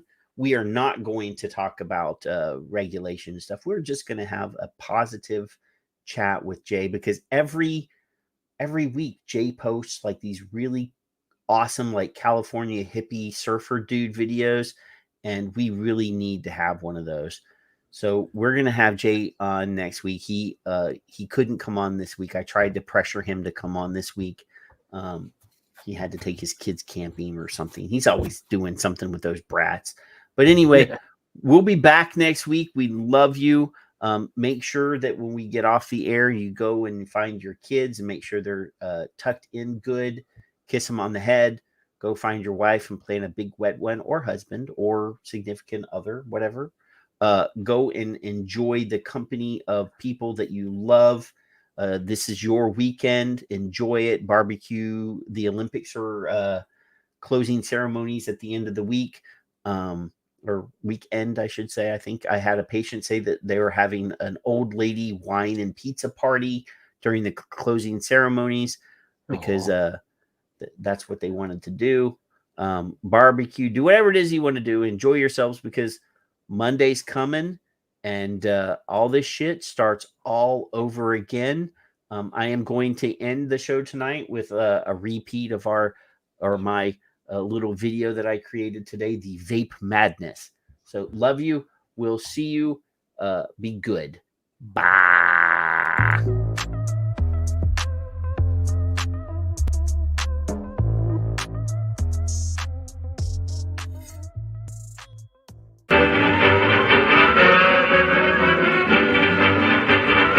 Must be stopped. You and all other school parent groups about the country, and you must stand united on this and stamp out this frightful assassin of our youth. Recipe for disaster that's fueling outright addiction. Look what they're trying to do. All the delicious flavors of e-cigarettes are poison.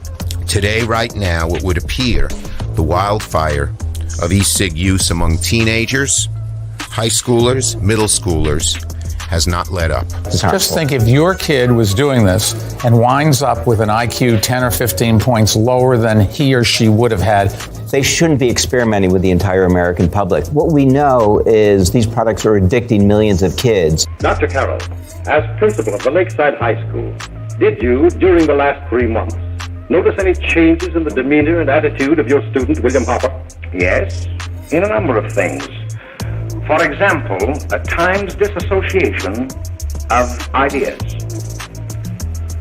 In another instance, I happened to attend the recent interscholastic tennis matches, and while Bill Harper had been considered an exceedingly good player, I saw him miss the ball by as much as 3 or 4 feet. This, I understand, could be attributed to the use of e-cigarettes. It causes errors in time and space. No child should be using any tobacco product. We are going to be taking action very soon, enforcement action. Well, then, although you didn't know to your own knowledge that the defendant was using e-cigarettes, did you notice any changes that would lead you to believe, as an educator, that he was under some severe mental strain, which might possibly have been induced by some drug? One thing I find that, teenagers and college students are interested in, cigarettes and e-cigarettes are kind of like anti-Viagra. Oh, by the way, Dr. Carroll, 6 months ago, what would have been your opinion regarding the character of my client? He was a fine, upstanding American boy, a good scholar, a good athlete, and representative of the caliber of young men we are proud to graduate from our school.